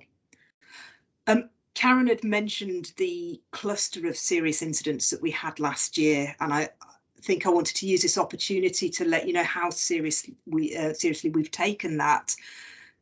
We know that on the unit there will be incidents that happen because it is an incredibly high risk area, but equally that doesn't stop us taking each and every incident really seriously and looking really carefully at it to see if there are lessons that can be learned and to alter our services in response to that. And I think it's really important for every single family that we do that. So we looked at the cluster of units, we looked at the information that has been given to us by GIRF data, but we've also, from a number of different areas, looked at every single area of need, as well as our qualities. We've got some things that we do brilliantly on the unit. And then we've put all of that into a pot and said, well, you know, how do we make work streams to look at all of these areas? And it's worked really well in that these key work streams that we think are important for us align perfectly for, with the OMS programme. And so we're going to very quickly just talk through those 5 key work streams. Next slide, please. So the first 2 areas are probably the really, really meaty areas. They cover all of our day-to-day care on the unit. So Kay is going to talk you through investing in the workforce, followed by Sam, who will let you know our thoughts for how we look after the family's journey and outstanding care. And thank you, Kay. Thank you, Kay. So, hi, it's fair to say that over the last couple of years, we've seen large gaps in nursing, in vacancies, and we have 15 whole-time equivalents. These are hands in cots vacancies that are desperately needed to provide the care that we need for a 31-bedded unit. Alongside that, we've seen some unhappiness in the nursing team, and we wanted to look at what the challenges were for them and what we could do about it. So working with the organisational development team, we've circulated an anonymous survey, and then on the back of that have also undertaken 5 conversation cafes to look at the challenges that the nurses are facing. And to be fair, what's come out of both the survey and the conversation cafes has been really positive from the nursing team. Many of them have worked here for a number of years and they love their role, and that came out. However, there were some areas that we felt that we could address immediately and some areas that needed a little bit more work. And the areas that we addressed immediately were changed to huddle times where we could all join and discuss the care throughout children's services, what was needed with regard to moving staffing around to make sure that we were safe. And also to think about some of the education processes that we need to put in place. Meetings were a big thing for the team, that they wanted to meet regularly to understand what was going on, not only on the neonatal unit, but throughout the trust as a whole. I think one of the big things that came out of talking to our staff was that they needed more educators. They needed time to learn, and we have actually recruited 2 new educators to post, and hopefully they'll be starting soon. Our education processes are changing to actually work on a roadmap from day 1 to year 2, where they move from novice to expert and actually gain a qualified in specialty qualification. I think alongside that, we've been fortunate to work with a network and receive £500,000 LTP funding, which has made us think about how we invest. So there aren't just a grand number of neonatal nurses out there that are waiting to be employed. We're all the network is fishing from the same pool. But how can we support the nursing team? And I think through looking at some of the support roles, which Sam may touch on, i.e. psychology, through physiotherapy, through pharmacy technicians, we were able to support some of the nurses in the day-to-day jobs that, as well as caring, they're expected to do. in terms of innovative roles, if we're not able to recruit to the nurses in terms of the usual caring, what else can we do to provide the support?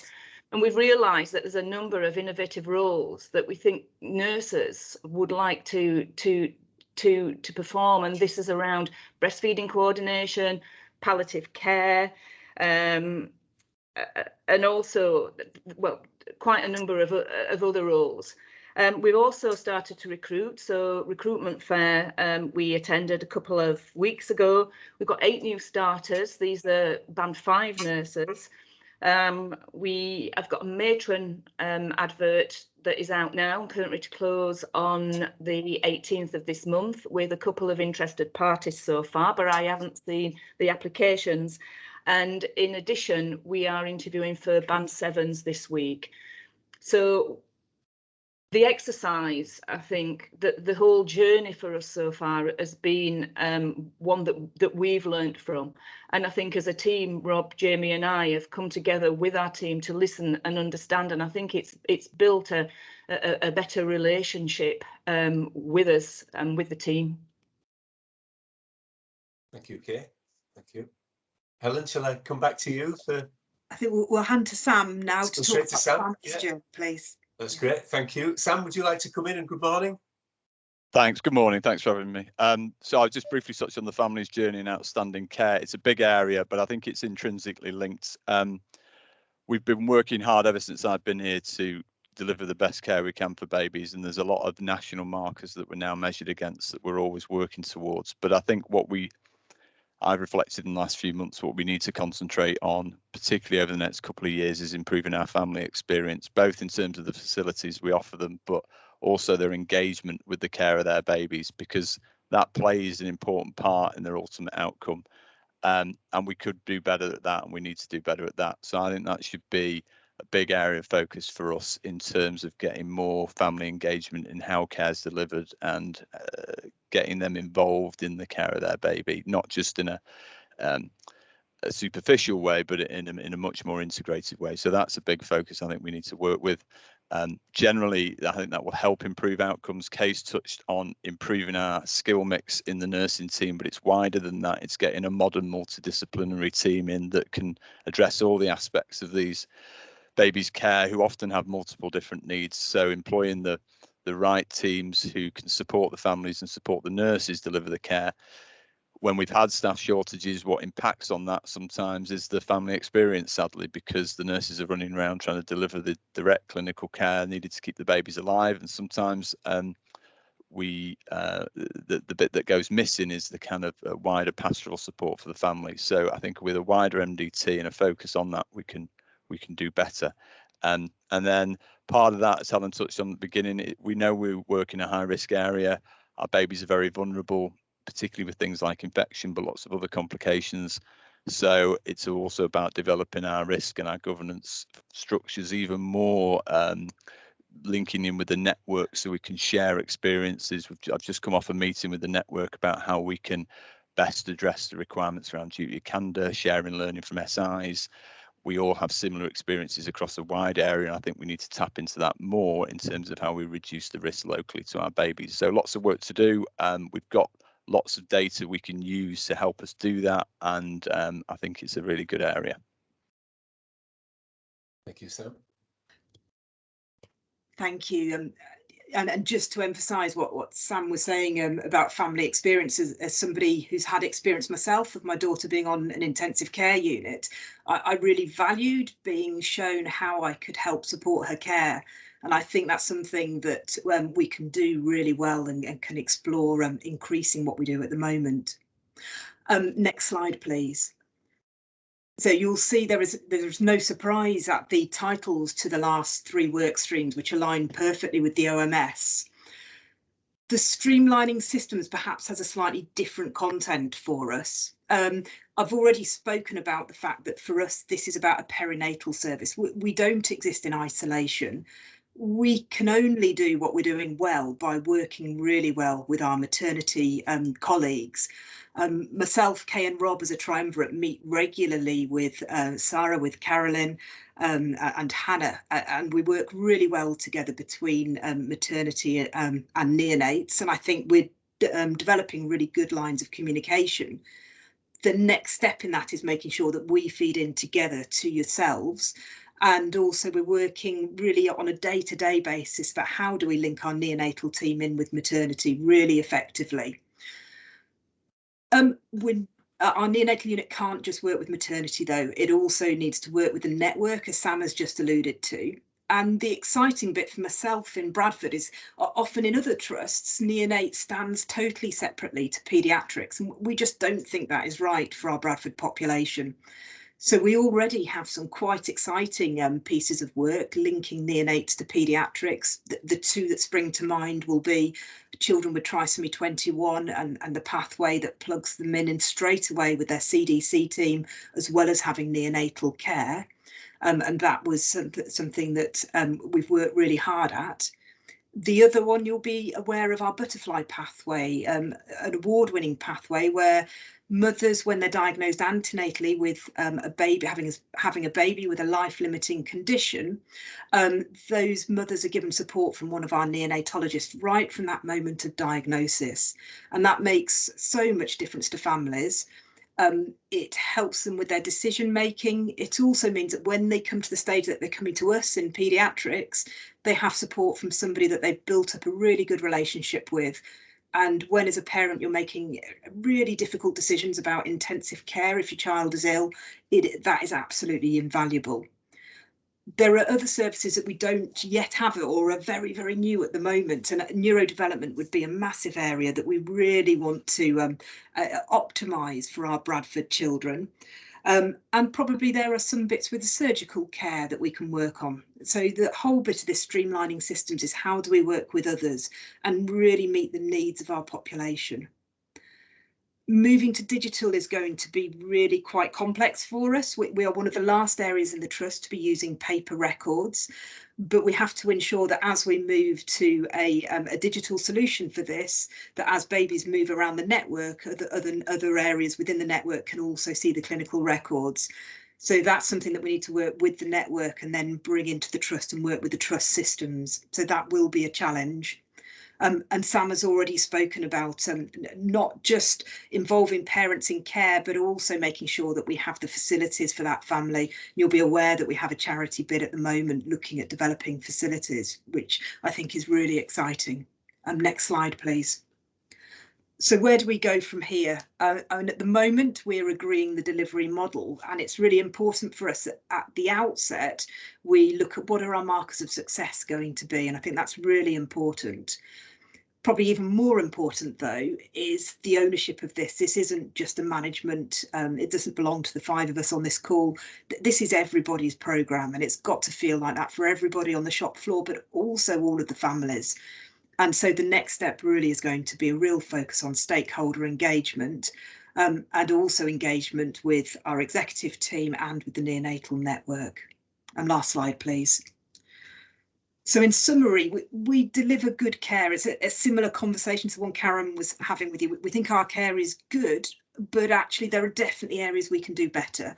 And we believe that our population deserve an outstanding service that has resilience now and for the future. We've got the foundations there, and this is the exciting time that we're building on the foundations and really developing our services. And we think that we've got quite clear shared objectives, both with maternity and the trust, but they also align with the network. So we look forward to coming back to you in the future and reporting more on the journey that we're on. And thank you. Thank you very much, Helen. Well, what a fantastic briefing. Helen, Kate, Sam, absolutely terrific, right to the point, succinct, bringing the key matters to our attention, the 5 elements of the work stream, terrific. So thank you for what you do first, is how I want to start this conversation. Obviously, I'll bring people in for any discussions. But what I also want to do is emphasise to you the passion with which the Board of Directors care about outstanding perinatal services. We are the youngest city in Europe. We have areas of significant deprivation and an ethnicity mix that brings its own clinical issues. And of course, we're responsible for nearly 6,000 babies a year, aren't we? Amongst us here, including 3 of my own, I have to say. So there you are. So we care passionately about this, and we're very grateful to you for the quality of the briefing. And it's terrific to see how it's linking in with outstanding maternity services, and we're taking things forward. So that was an important point for me to make as chairman, as to how supportive I want you to know directors are of everything that's being done. So I'll bring in for comments and thoughts, and begin with Ray and then turn to Paul. So Ray, would you like to come in first, please? Thanks, Max, and thanks everybody for a really good presentation. So I'd just like to say first, really, that the girth deep dives are always interesting. Actually, they're always, you know, hugely valuable as a learning opportunity. But I think the neonatal deep dive was a particularly good example of one, actually. So it was obvious that the team had prepared really well beforehand.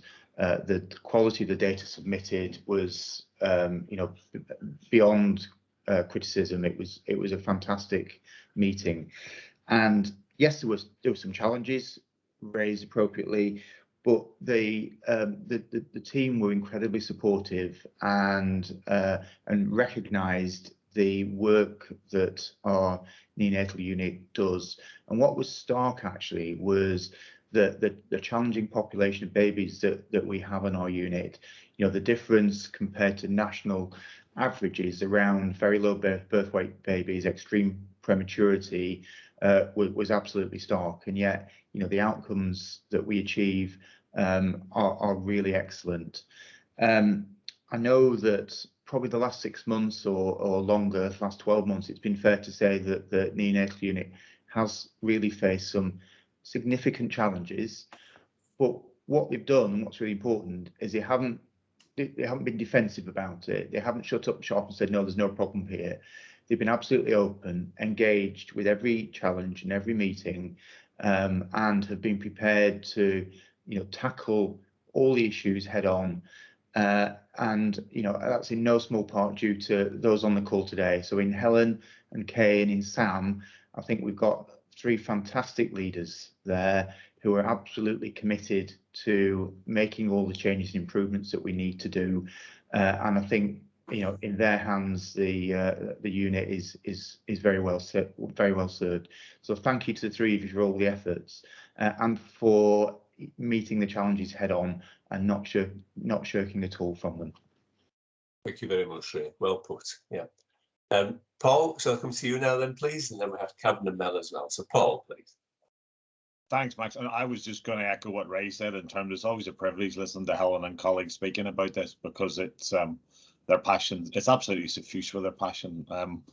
In terms of the sort of the digital element and dimension, it's just me extending the offer again to sit down and talk through what that looks like. Helen's rightly identified that we can't be, this isn't a parochial solution. It does need a conversation about the network because of the need for a comprehensive approach across the whole lot. And then the only thing I was going to flag, and I'm sure colleagues are aware, but in a previous life, I came across materials that Best Beginnings had put together under a sub-program called Small Wonders, which again was specifically about education materials and resources that speak to babies born, and where they're, you know, below the sort of norm of birth weights and what the implications are of that in terms of the management plans and the support and the relationship to families. And I've looked at those materials in the past, and it seemed to me that they're right on point. So again, it was just clarifying whether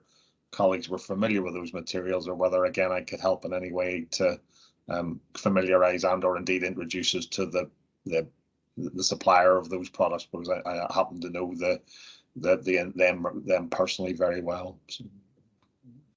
Thank you. Thanks very much, Paul. I can see that Helen has noted and thanked you for the offer of assistance, so I'm sure that will take place. So that's great. Thank you, Paul. I can see you nodding, Helen. Yeah. Okay. Shall I turn to Karen, please? Karen.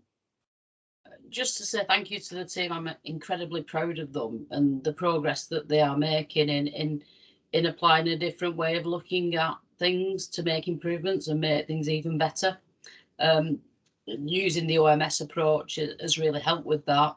There were already links with the maternity incentive scheme, and John will know that when we meet and have our safety meetings, neonatal staff are present at times as well.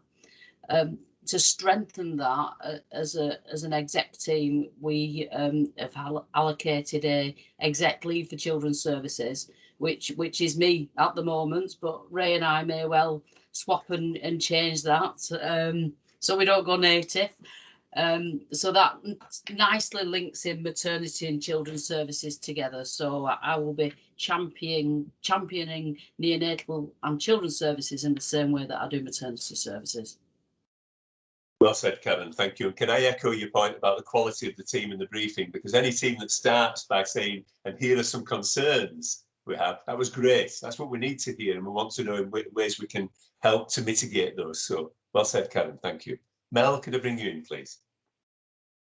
Thank you. Great to hear from everybody. Thank you so much for that. I enjoyed and was really kind of reassured by what I heard. And I can see in the corner of my screen Sarah and Carolyn, and you'll have picked up throughout the meeting, colleagues, that the trend towards using the word outstanding to describe some of our programmes. So we have outstanding maternity services, outstanding theatre services, outstanding decision making, and we're trying to follow and replicate the methodology. But the pioneers of that approach are Sarah and Carolyn. And a good friend of mine always used the term that I really liked. You can tell the pioneers by the arrows in their fronts. So I'm looking to Helen really to say, what kind of learning and what relationship are you establishing between Sarah and Carolyn to make sure that you have far fewer, if not none, arrows in their fronts from the learning that they have established over the last 18 months or so? To take forward into your approach? I have this image in my mind, Mel, now of myself standing with Carolyn just in front of me as my shield, which a human shield, yes. And I think this is the time to say a thank you to Carolyn. I'm going to add Hannah in as well as Sarah, because the three of them are brilliant. They feel as if they're an extension to our team. I think it helps that our officers are all co-located. I was actually just looking at my diary. I can't remember if it's today or in the next week. We've got a meeting with them that I think we've almost entitled "Learning from Your Experience," and it's asking them what went well, what they would do differently. I think we're all building individual relationships, and I am grateful to Carolyn for those late night visits that she's had from me, where we very openly share the things we're pleased about, but more importantly, probably the things that we're finding challenging. And I hope that relationship will continue to grow. I know the other two have a similar relationship, so I think that we will be very grateful to them for any support they can give. I'd like to mention Alison as well, who's on this call, and I think would also be really important for the help and support she can give. Thank you. Thanks, Helen, and thank you, Mel. Yes. Yeah. Kay, shall I bring you in, please? Yeah, just to say and to echo that, I think the last couple of weeks I've felt slightly overwhelmed by what's going on, by a lot of the work that we've been doing, and but there's a lot of it. And if it hadn't been, certainly for Carolyn last week and Alison and also Sarah, having conversations with them, you know, about what we need to do going forward, and about them reassuring me that actually, you know, they felt the same. Let's get together, let's have a meeting, and let's discuss, you know, what we need to do as a group to focus on the outstanding. Perfect. Yeah, thank you very much indeed, Kay. Kay, I just had one very quick question, please, about your point about workforce expansion and the investment in the size of the team. You talked about band 7s and band 5s and a matron. Just even roughly, Kay, can you give me an idea of what proportionate expansion or rise in the whole team that might represent? So how much more back? Is it a 10% increase in the total neonatal staff, or 20%, or even roughly? I mean, I'd say it's around 15% rise in what we're requiring. Yeah. Yeah, very good. Okay, thank you. That just to get my head around what that looked like in terms of the size of the team. Thanks. The other thing I had a question, obviously, as chairman, was in relation to visibility to the wider board of progress with outstanding neonatal services. So obviously we've developed a really slick system of outstanding maternity services being a standing item on every board agenda. So will a report on outstanding neonatal services be part of that, or is there a different thought about the way in which we get wider board sight on this? Karen, are you able to help with that, please? I absolutely am, and we toyed with this idea. Is it a separate outstanding programme, or is it part of OMS? And we think because they're so closely linked that it is part of OMS, so it will come as part of the OMS programme. But what we're going to try and do is shake it up a little bit so that you'll get more of a focus on neonates 1 month, more of a focus on maternity 1 month, more of a focus on investigations 1 month. And of course, we've got quality committee as well in between boards to report progress that way as well. So it will be part of the OMS programme. That's great stuff, Karen. Thank you. That seems absolutely appropriate. So, and just keeps us cited, of course, for all directors with a wide variety of directors we have. It allows them to take that learning of neonatal progress into all the meetings they go into. Helen, would you like to come in, please? Yeah, thank you. Just as my last point, I wanted to pick up a little bit on the phrase that Kay said when she said she was feeling overwhelmed last week. And I guess I want to just acknowledge that all of the people on this call have worked really, really hard. We are aware, or I am aware, that as we put this in place, actually the team are already working at full at maximum capacity, and we need to be really careful looking after every member of staff. But just saying, I'm working with Karen and we're looking at how we can do this and how we can, I guess, make sure that each of these work streams have got people allocated to them to make sure that it's not just coming to the four of us. It will be a whole team effort leading this. And I guess I just wanted to say thank you to yourselves and acknowledging Karen as exec lead for the support we're getting. It's really, really appreciated. Thank you, Helen. So, and our job, of course, as the board of directors is to make sure that we're cited on what needs to be done, and wherever possible, we take the right decisions, and we do that by the best information we can get. So this has been a terrific briefing, great insight, and it's hard to think of anything more important, surely, than the protection and care of our newborns in our wonderful city. So thank you very much for everything you do. Karen, should I come back to you as chief nurse now and ask whether are you satisfied that board have heard and considered and thought about what they need to do in terms of neonatal services before we move on to other maternity items? I absolutely am, Chair. Thank you. Yeah, thank you. Thanks. And I see no further hands raised. So that's great. So I don't know whether neonatal colleagues would wish to now leave us or whether they're intended to stay on for the next items within maternity, but it's entirely a decision for yourselves.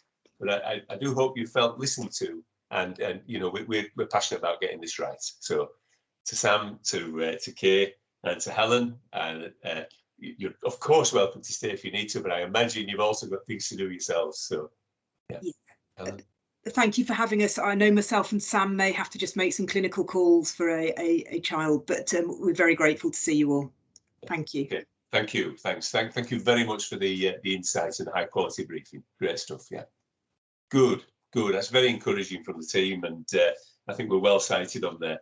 And exec colleagues, of course, I know many of you kind of live this every day as you're going in, but for non-executive colleagues, that was extremely insightful. The level of knowledge, just raising it for us all the time is really helpful. So good stuff, and we wish that team well with the outstanding programme. What an excellent description that was provided. Karen, I think we should still go on to the other maternity items before perhaps taking a short break. So shall we deal now with Ockenden assurance and progress? And I imagine we might be hearing from Sarah, might we? Thank you, Chair. So we've got more members of the maternity team here because this is our Ockenden 1 year on slide pack, including feedback from the national team or the regional team. It must be noted, though, that we were commended on our submission on Ockenden. Quite openly, really, so it was a very positive submission that we did. Also to note on maternity, I'm conscious that there is an awful lot of maternity that we have to take to board, and some of that is quite dry and some of it is quite lengthy. So going forwards, I'm going to suggest that when we talk about maternity at quality committee, we agree the highlights that we want to go into more detail with at board. So you will still get the same suite of papers at board, but it might be that we do a focus on just maybe 3 things or a deeper dive into, say, workforce. And I think that will help us be aware of to not miss something, because when you get a lot of papers, it's really difficult. And we can think that we've told you things, and sometimes it can pass people by. So I'm going to propose that. I can see Janet first nodding and smiling, so I think that's a good way forward. But for today's meeting, we're going to focus on Ockenden. We're going to touch on some investigations, including HSIB, and just remind board of the requirements around HSIB, and also touch on workforce and workforce demands at the moment. I'll hand over to Sarah, Carolyn. I think Alison might be here as well. And the maternity. Thanks, Kevin. And just before you do, can I say that I support the point you made there about trying to deal with as much detail as possible at academies. It's in keeping with our academy development. And a reminder to all directors, academies are open to any director, of course, that wishes to go and see that. And indeed, recordings and data are available to us all. So it's transparent. So entirely appropriate, Kevin. Thank you. I can see Janet nodding too. So yeah, okay, shall we, Sarah and team, shall we pass to you, please? Are you putting some slides up? Thank you, Max. Laura, could you arrange for the slides to be put on the screen, please? And just whilst you're doing that, I'll just really briefly refer to your other large collection of papers, as Karen's just said, and take January and February update papers and all the associated appendices as read. But I would just like to ask board to note that the recommendations in the January paper were agreed and approved by Quality and Safety Academy in February. As the first point, there was nothing major there at that meeting.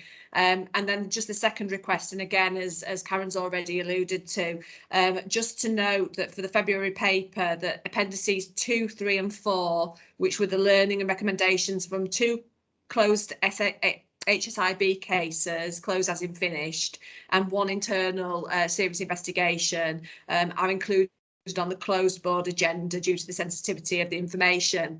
That was sort of sprung on you this month. It was quite a new thing, and we pulled that out again by what we're about to go on to, talking about the Ockenden.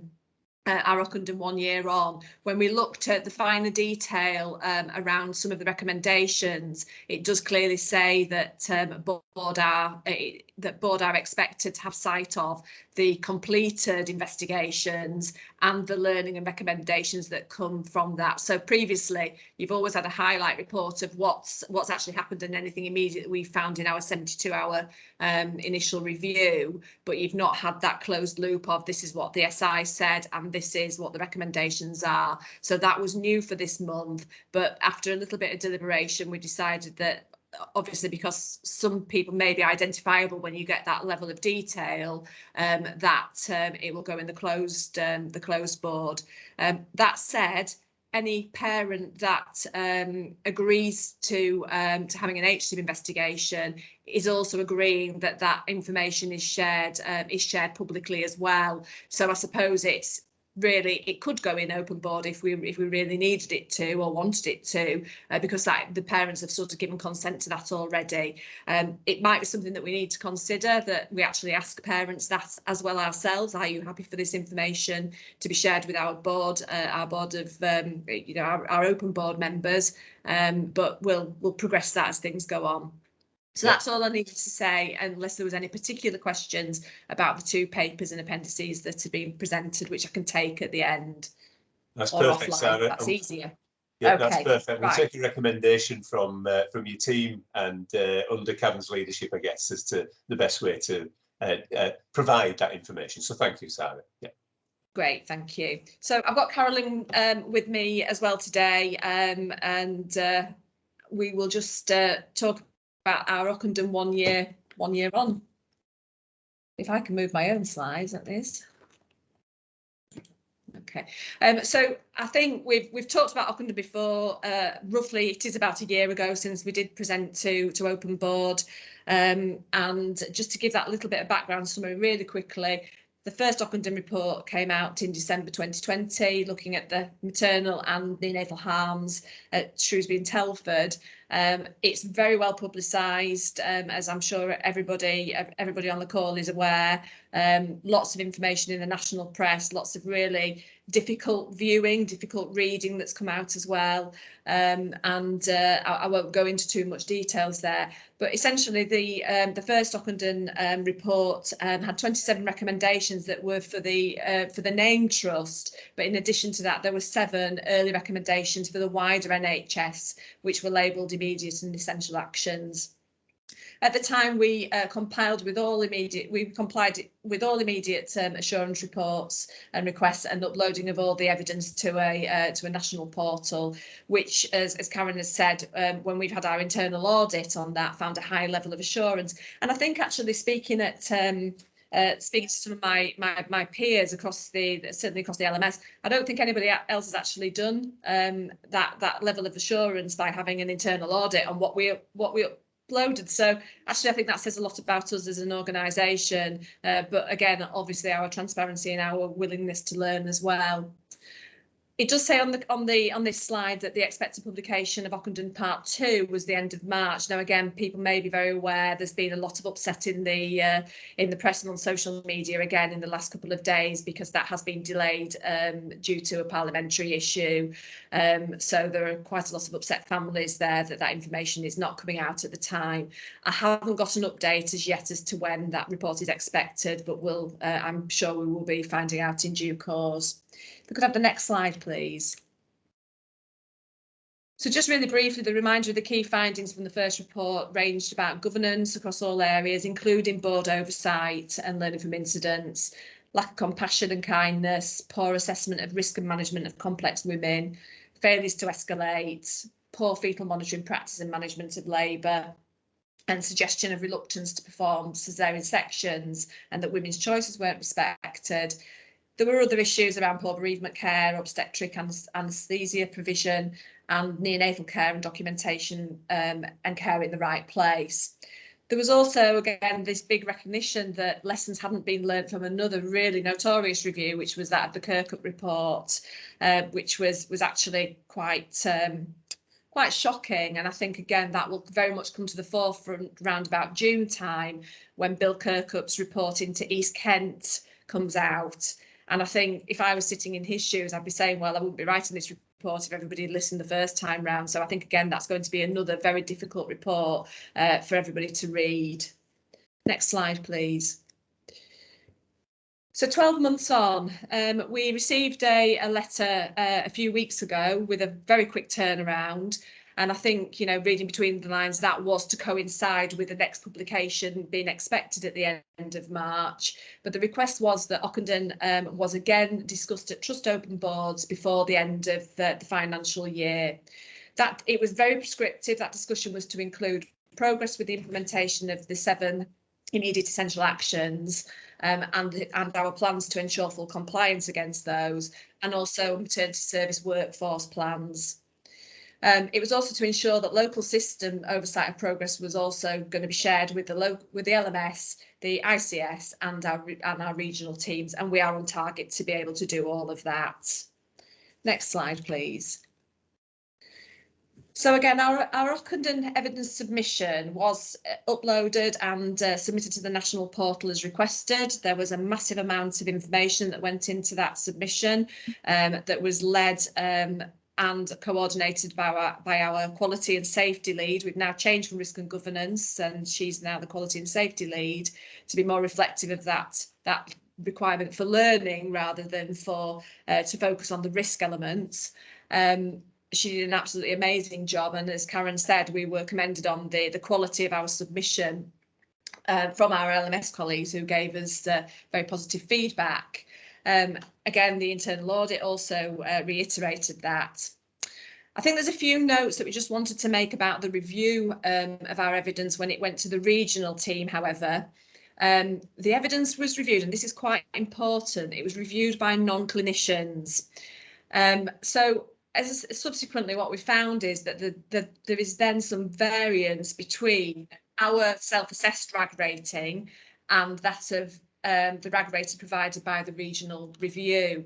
And when we've really interrogated some of that ourselves, we've just been through it again recently with a fine-tooth comb, what we've found very much is that where it might have been asked in the Ockenden submission that you had a guideline, we produced an SOP, or vice versa. So if a non-clinician is looking at a piece of evidence and it's not explicit in the title, they've marked us as red. However, we're not concerned about this, and we're absolutely convinced that when we're anticipating a regional team assurance visit anytime soon, and we think when that happens, we'll absolutely be able to provide that assurance to the team that we have met that compliance and met the standards therein. So I think overall we have got a high level of confidence that our subsequent self-assessment, which has been done in the last few weeks, gives a predominantly green and amber rating, and that we can provide the evidence to support this. Next slide, please. So, I can't see this one very well myself. Excuse me, it's just not coming. I've got it on another screen at the moment and can't see it too well. So just going on briefly to our excuse me, sorry, can I just have a pause just for 2 minutes so I can just adjust my screen so I can see this a little bit better, because I'm a little bit blind and can't there. No, of course, no problem.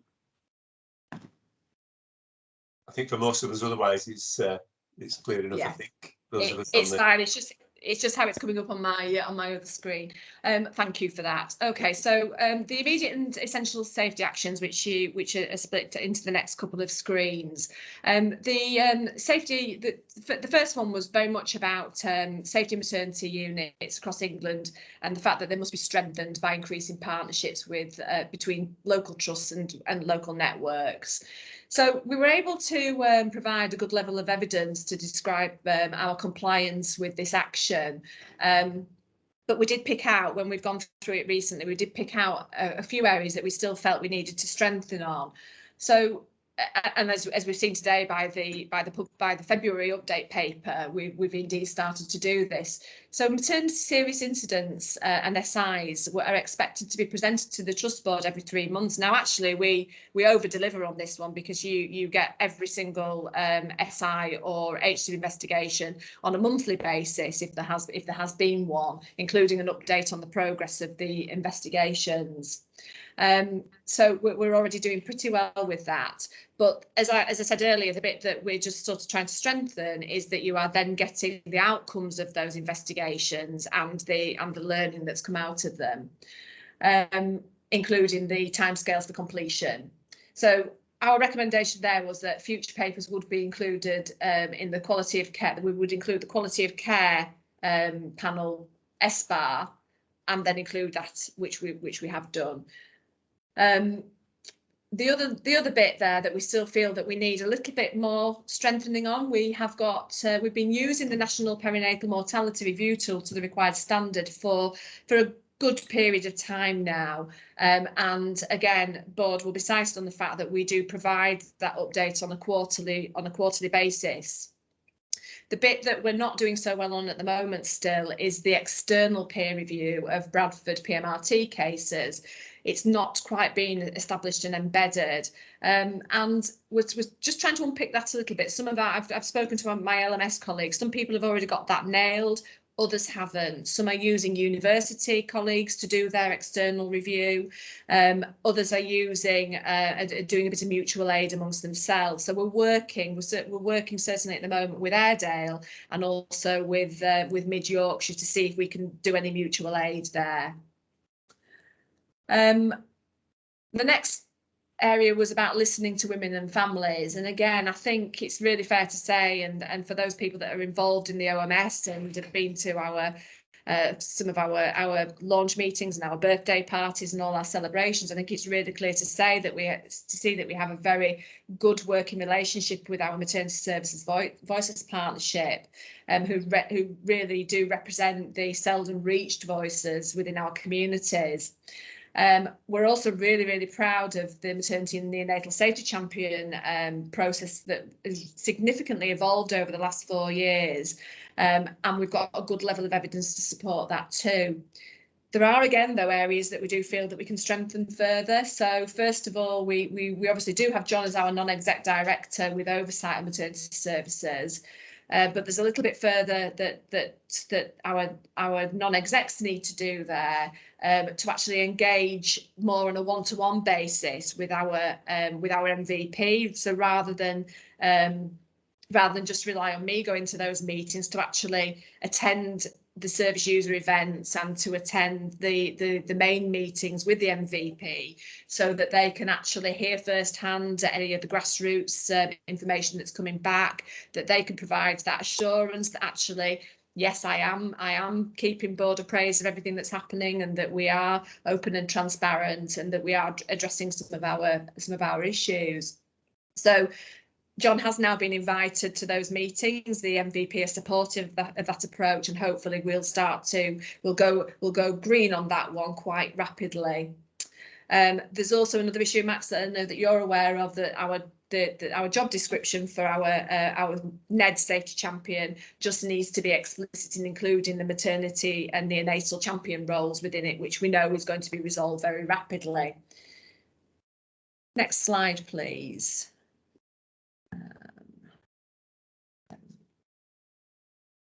There we go. Have I gone back on myself? Yeah, here we go. So the next action was around safe staff training and working together. Again, we've got some really good evidence to support that we do indeed do this. As you're all very well aware, we've really prioritised, even through a pandemic, that our multidisciplinary prompts training was totally protected, and we managed to achieve the expected compliance rate required for maternity incentive scheme, even though they'd removed that denominator. So, you know, we absolutely commended ourselves on being able to do that because of the value and importance that we place on that emergency training.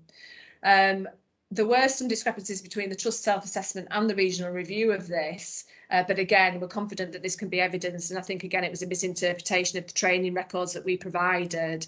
But again, we're very happy that that isn't an issue for us.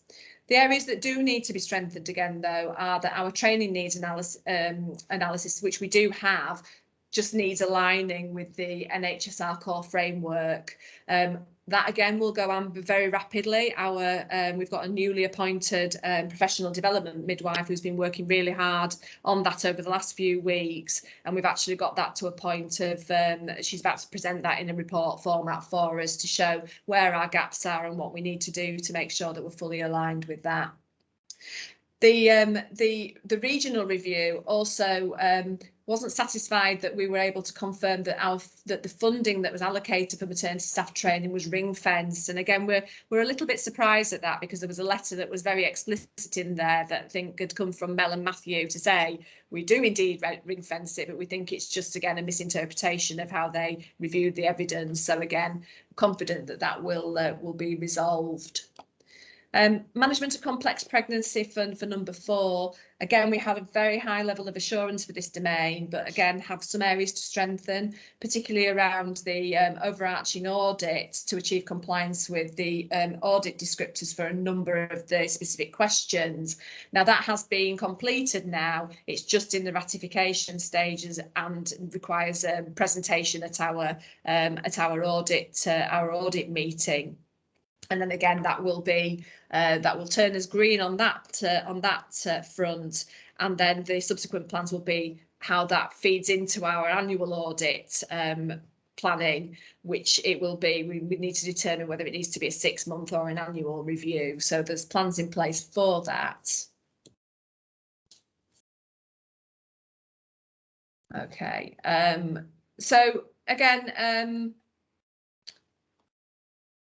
Risk assessment through pregnancy, again, the audit there is outstanding, and there's just a technical issue with that one. It relies very much on women having a personalised care plan.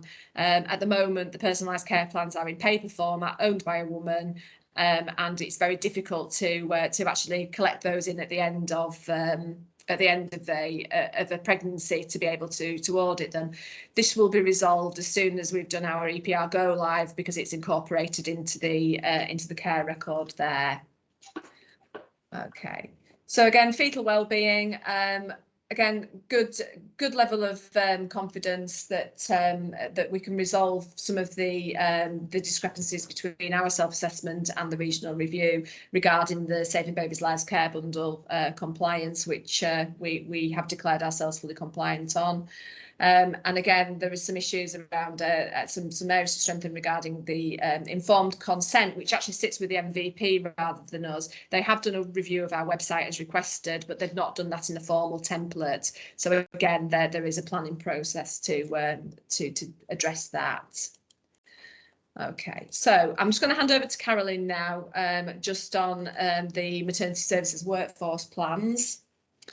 So the investment was really significant nationally to make sure that the workforces were appropriate for the people that we're looking after, and that covered midwifery roles, consultant obstetricians, real focus on MDT training, that we do that as a team, and also thinking about things like international midwifery recruitment as well, and MSWs and how we utilise different roles. So we got a significant level of funding here at Bradford, which we were delighted with. I think we demonstrated that, you know, we have significant pressures here with the levels of deprivation and some of the complex patient groups we look after.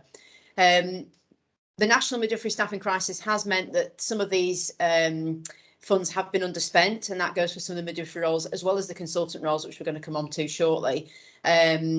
And I'm going to move on to the consultant workforce now. If we could just move on to the next slide. So in terms of consultant time and funding, Ockenden provided funding to support the recruitment of 2 consultant obstetricians.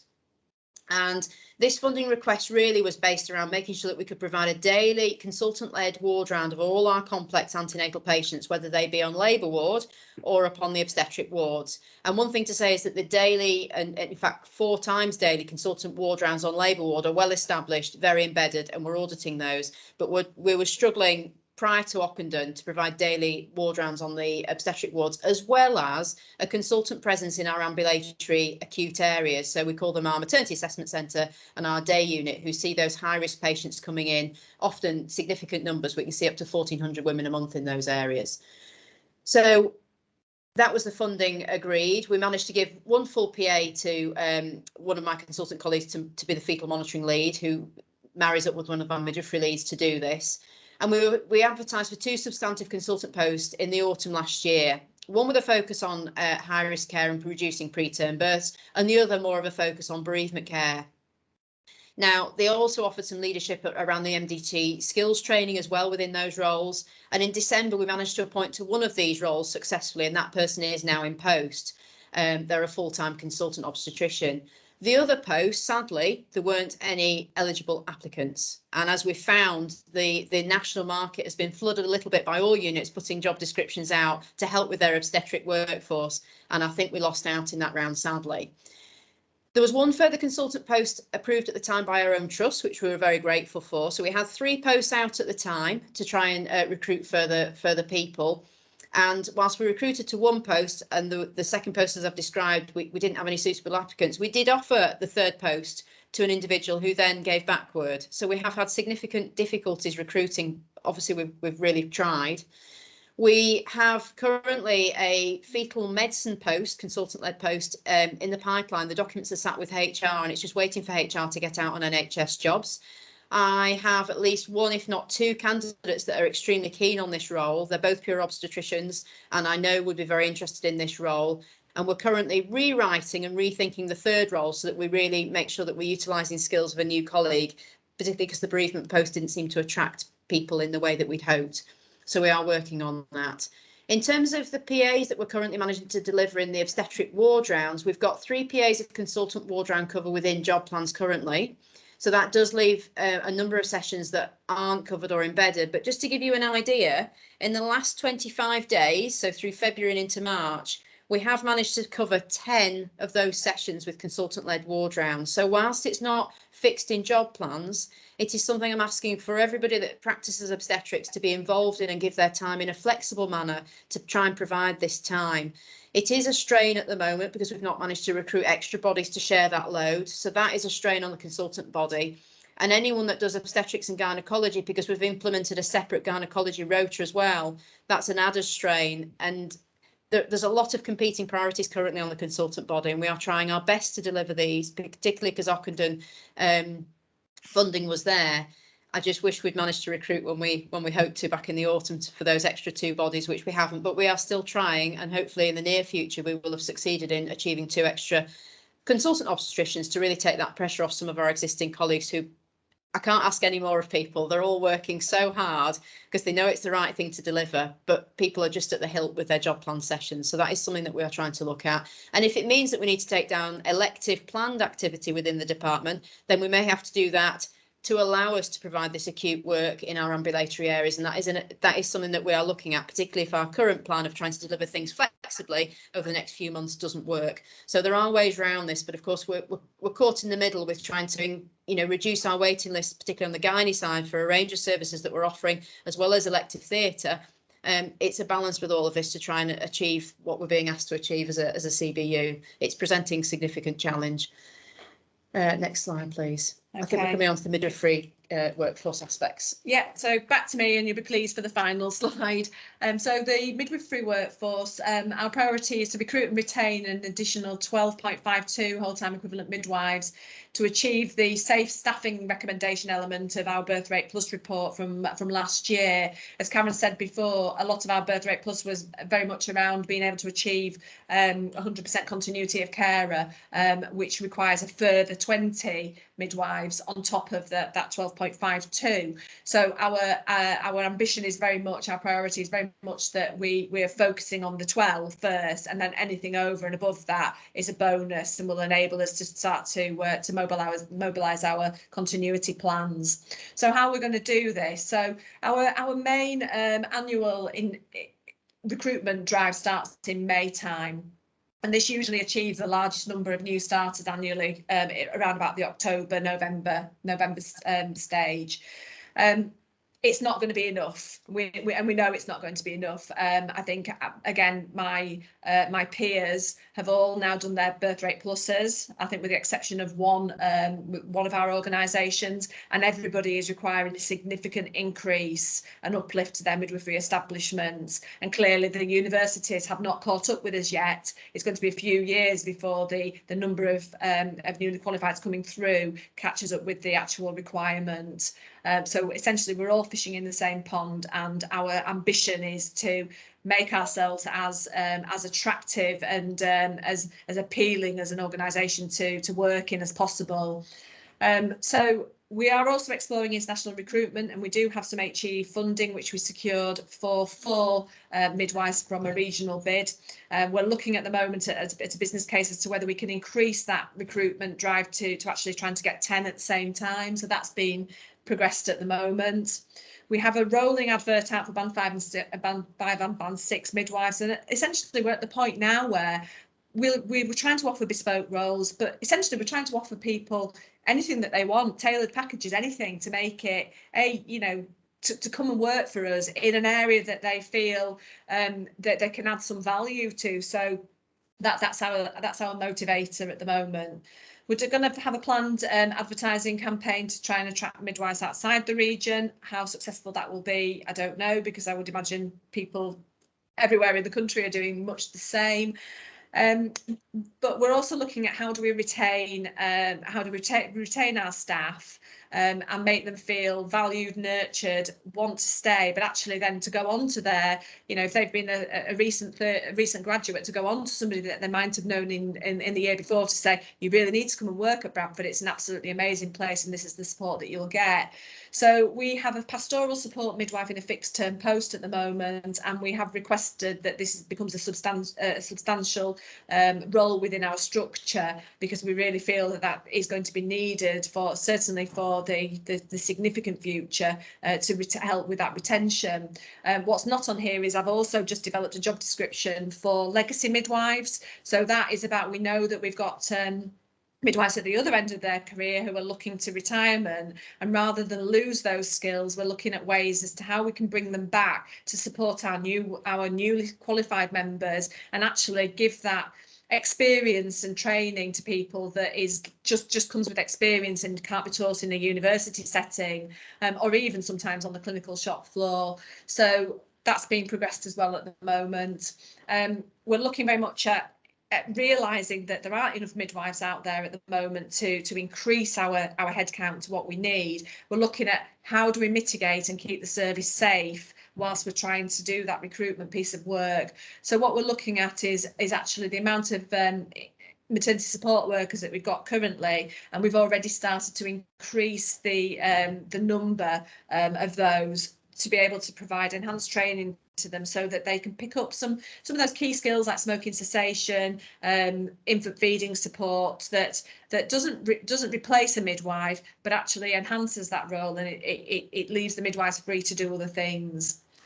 We're also looking at working with the Bradford University about developing a short midwifery programme and doing lots of work there. We're really continuing to progress that RCM leadership manifesto and reviewing our senior management structure as to how we do that and make sure that we've got robust leadership. And we continue to use the mitigation that we have in place with our amber risk assessments and our escalation policy on a daily basis to maintain that safety of the unit at all times, which is fluid. It's done through the bed manager role. And works quite well. We're looking at the escalation policy at the moment and what tweaks we can make to it to make it even more robust. But that's how we try to manage those shortfalls on a daily basis. And I think that's enough from me for the moment. Thank you. Thank you for bearing with us. It's quite a lot to get through in a short space of time. No, that's absolutely terrific, Sarah and Caroline. Thank you very much indeed. I think we're simply being asked to note and acknowledge, of course, the positions that have been outlined both in the papers and in the excellent briefing that we got. And Sarah, can I just, before I turn to colleagues, can I just check with you what the main forum is at which we assure ourselves regarding progress on Ockenden? What's the kind of key forum at which you pull that together and say these are the things, these are the ways in which we're doing it, and these are the gaps? So our Ockenden progress goes through our Women's Core Governance Group, which meets on a monthly basis, and I do have it on as a standing agenda item in the maternity update paper.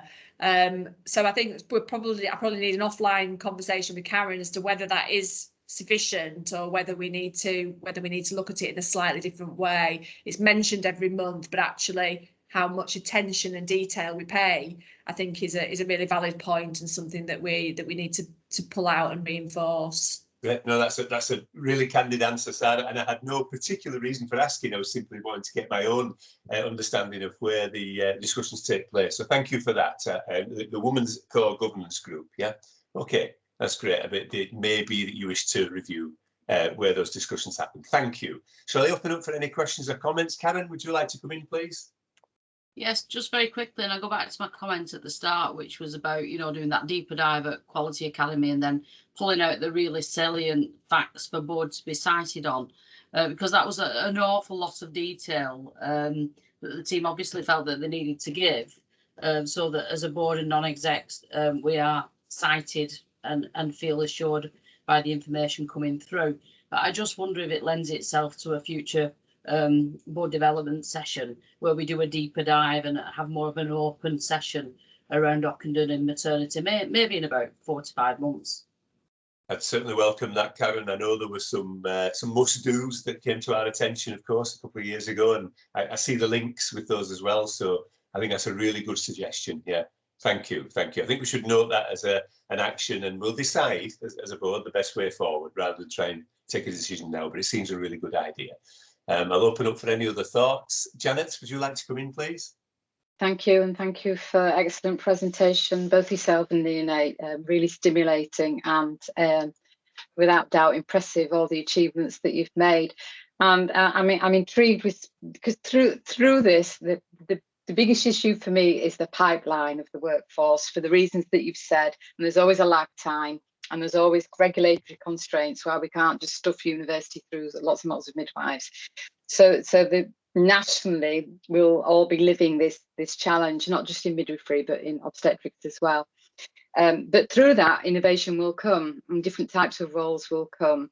And I think you've an awful lot to offer students in a number of healthcare professions to have a really stimulating and deep learning on placements in Bradford as an environment, without a doubt, you know, and I don't know how well that is showcased in recruitment and attracting people to programmes, because I'm not at that level.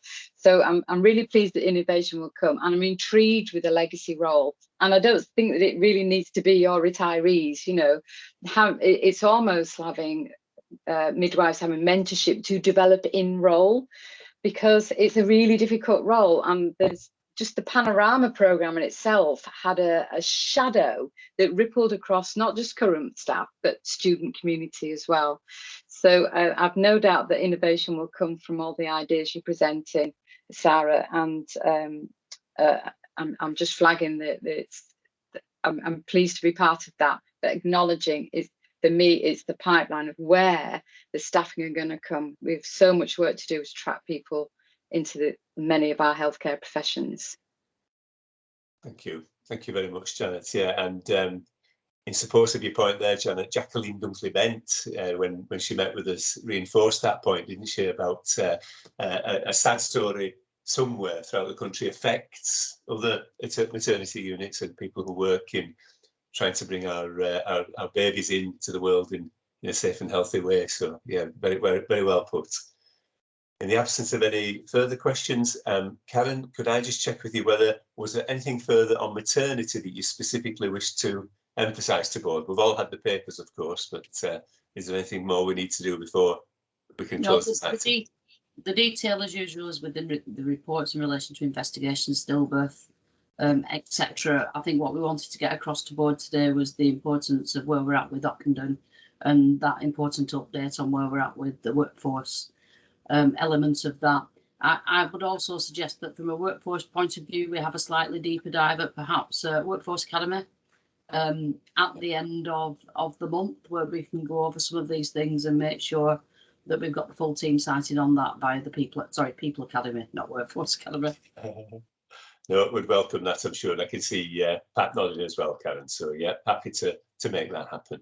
That's great. I just had one question raised with me by our maternity champion, actually, John, and it did relate to stillbirths. And I think I know the answer to this, but Sarah or Karen, perhaps just give you an opportunity to speak.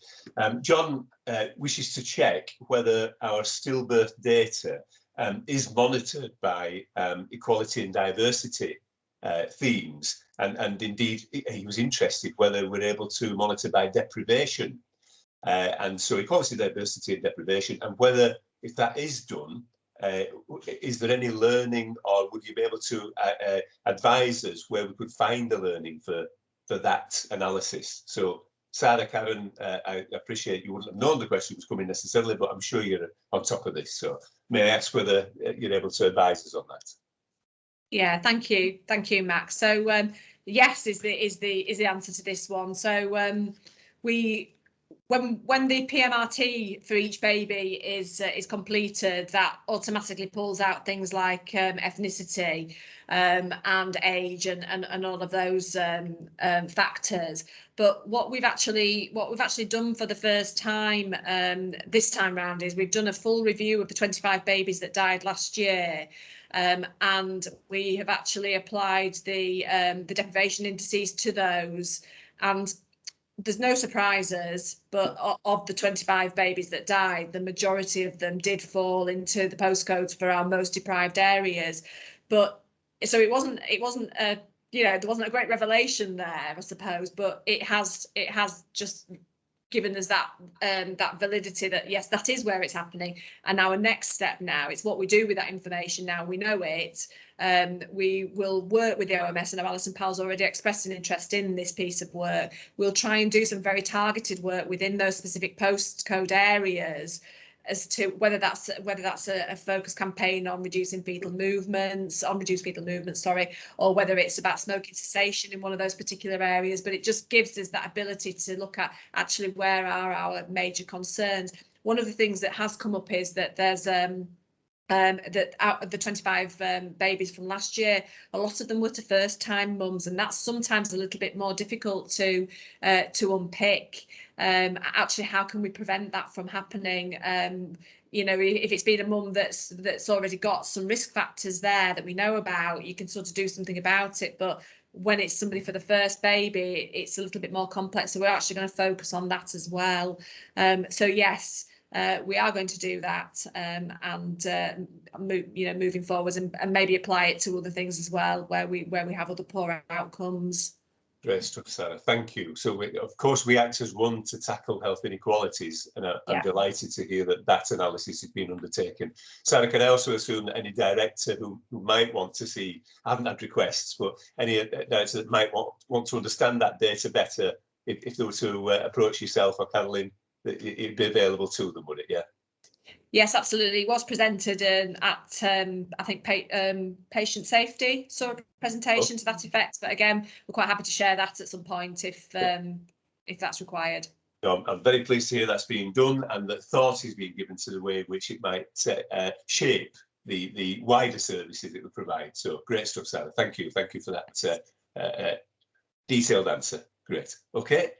I don't think there's any further questions. So yeah, we're happy to note and acknowledge. I don't think any decisions are required from us here, Karen, today on maternity, but we note the suggestions being made, and I think you can take from that, if there hasn't been comment, then we support those suggestions, particularly that action in relation to the 7 learning areas. So that's great. Yeah.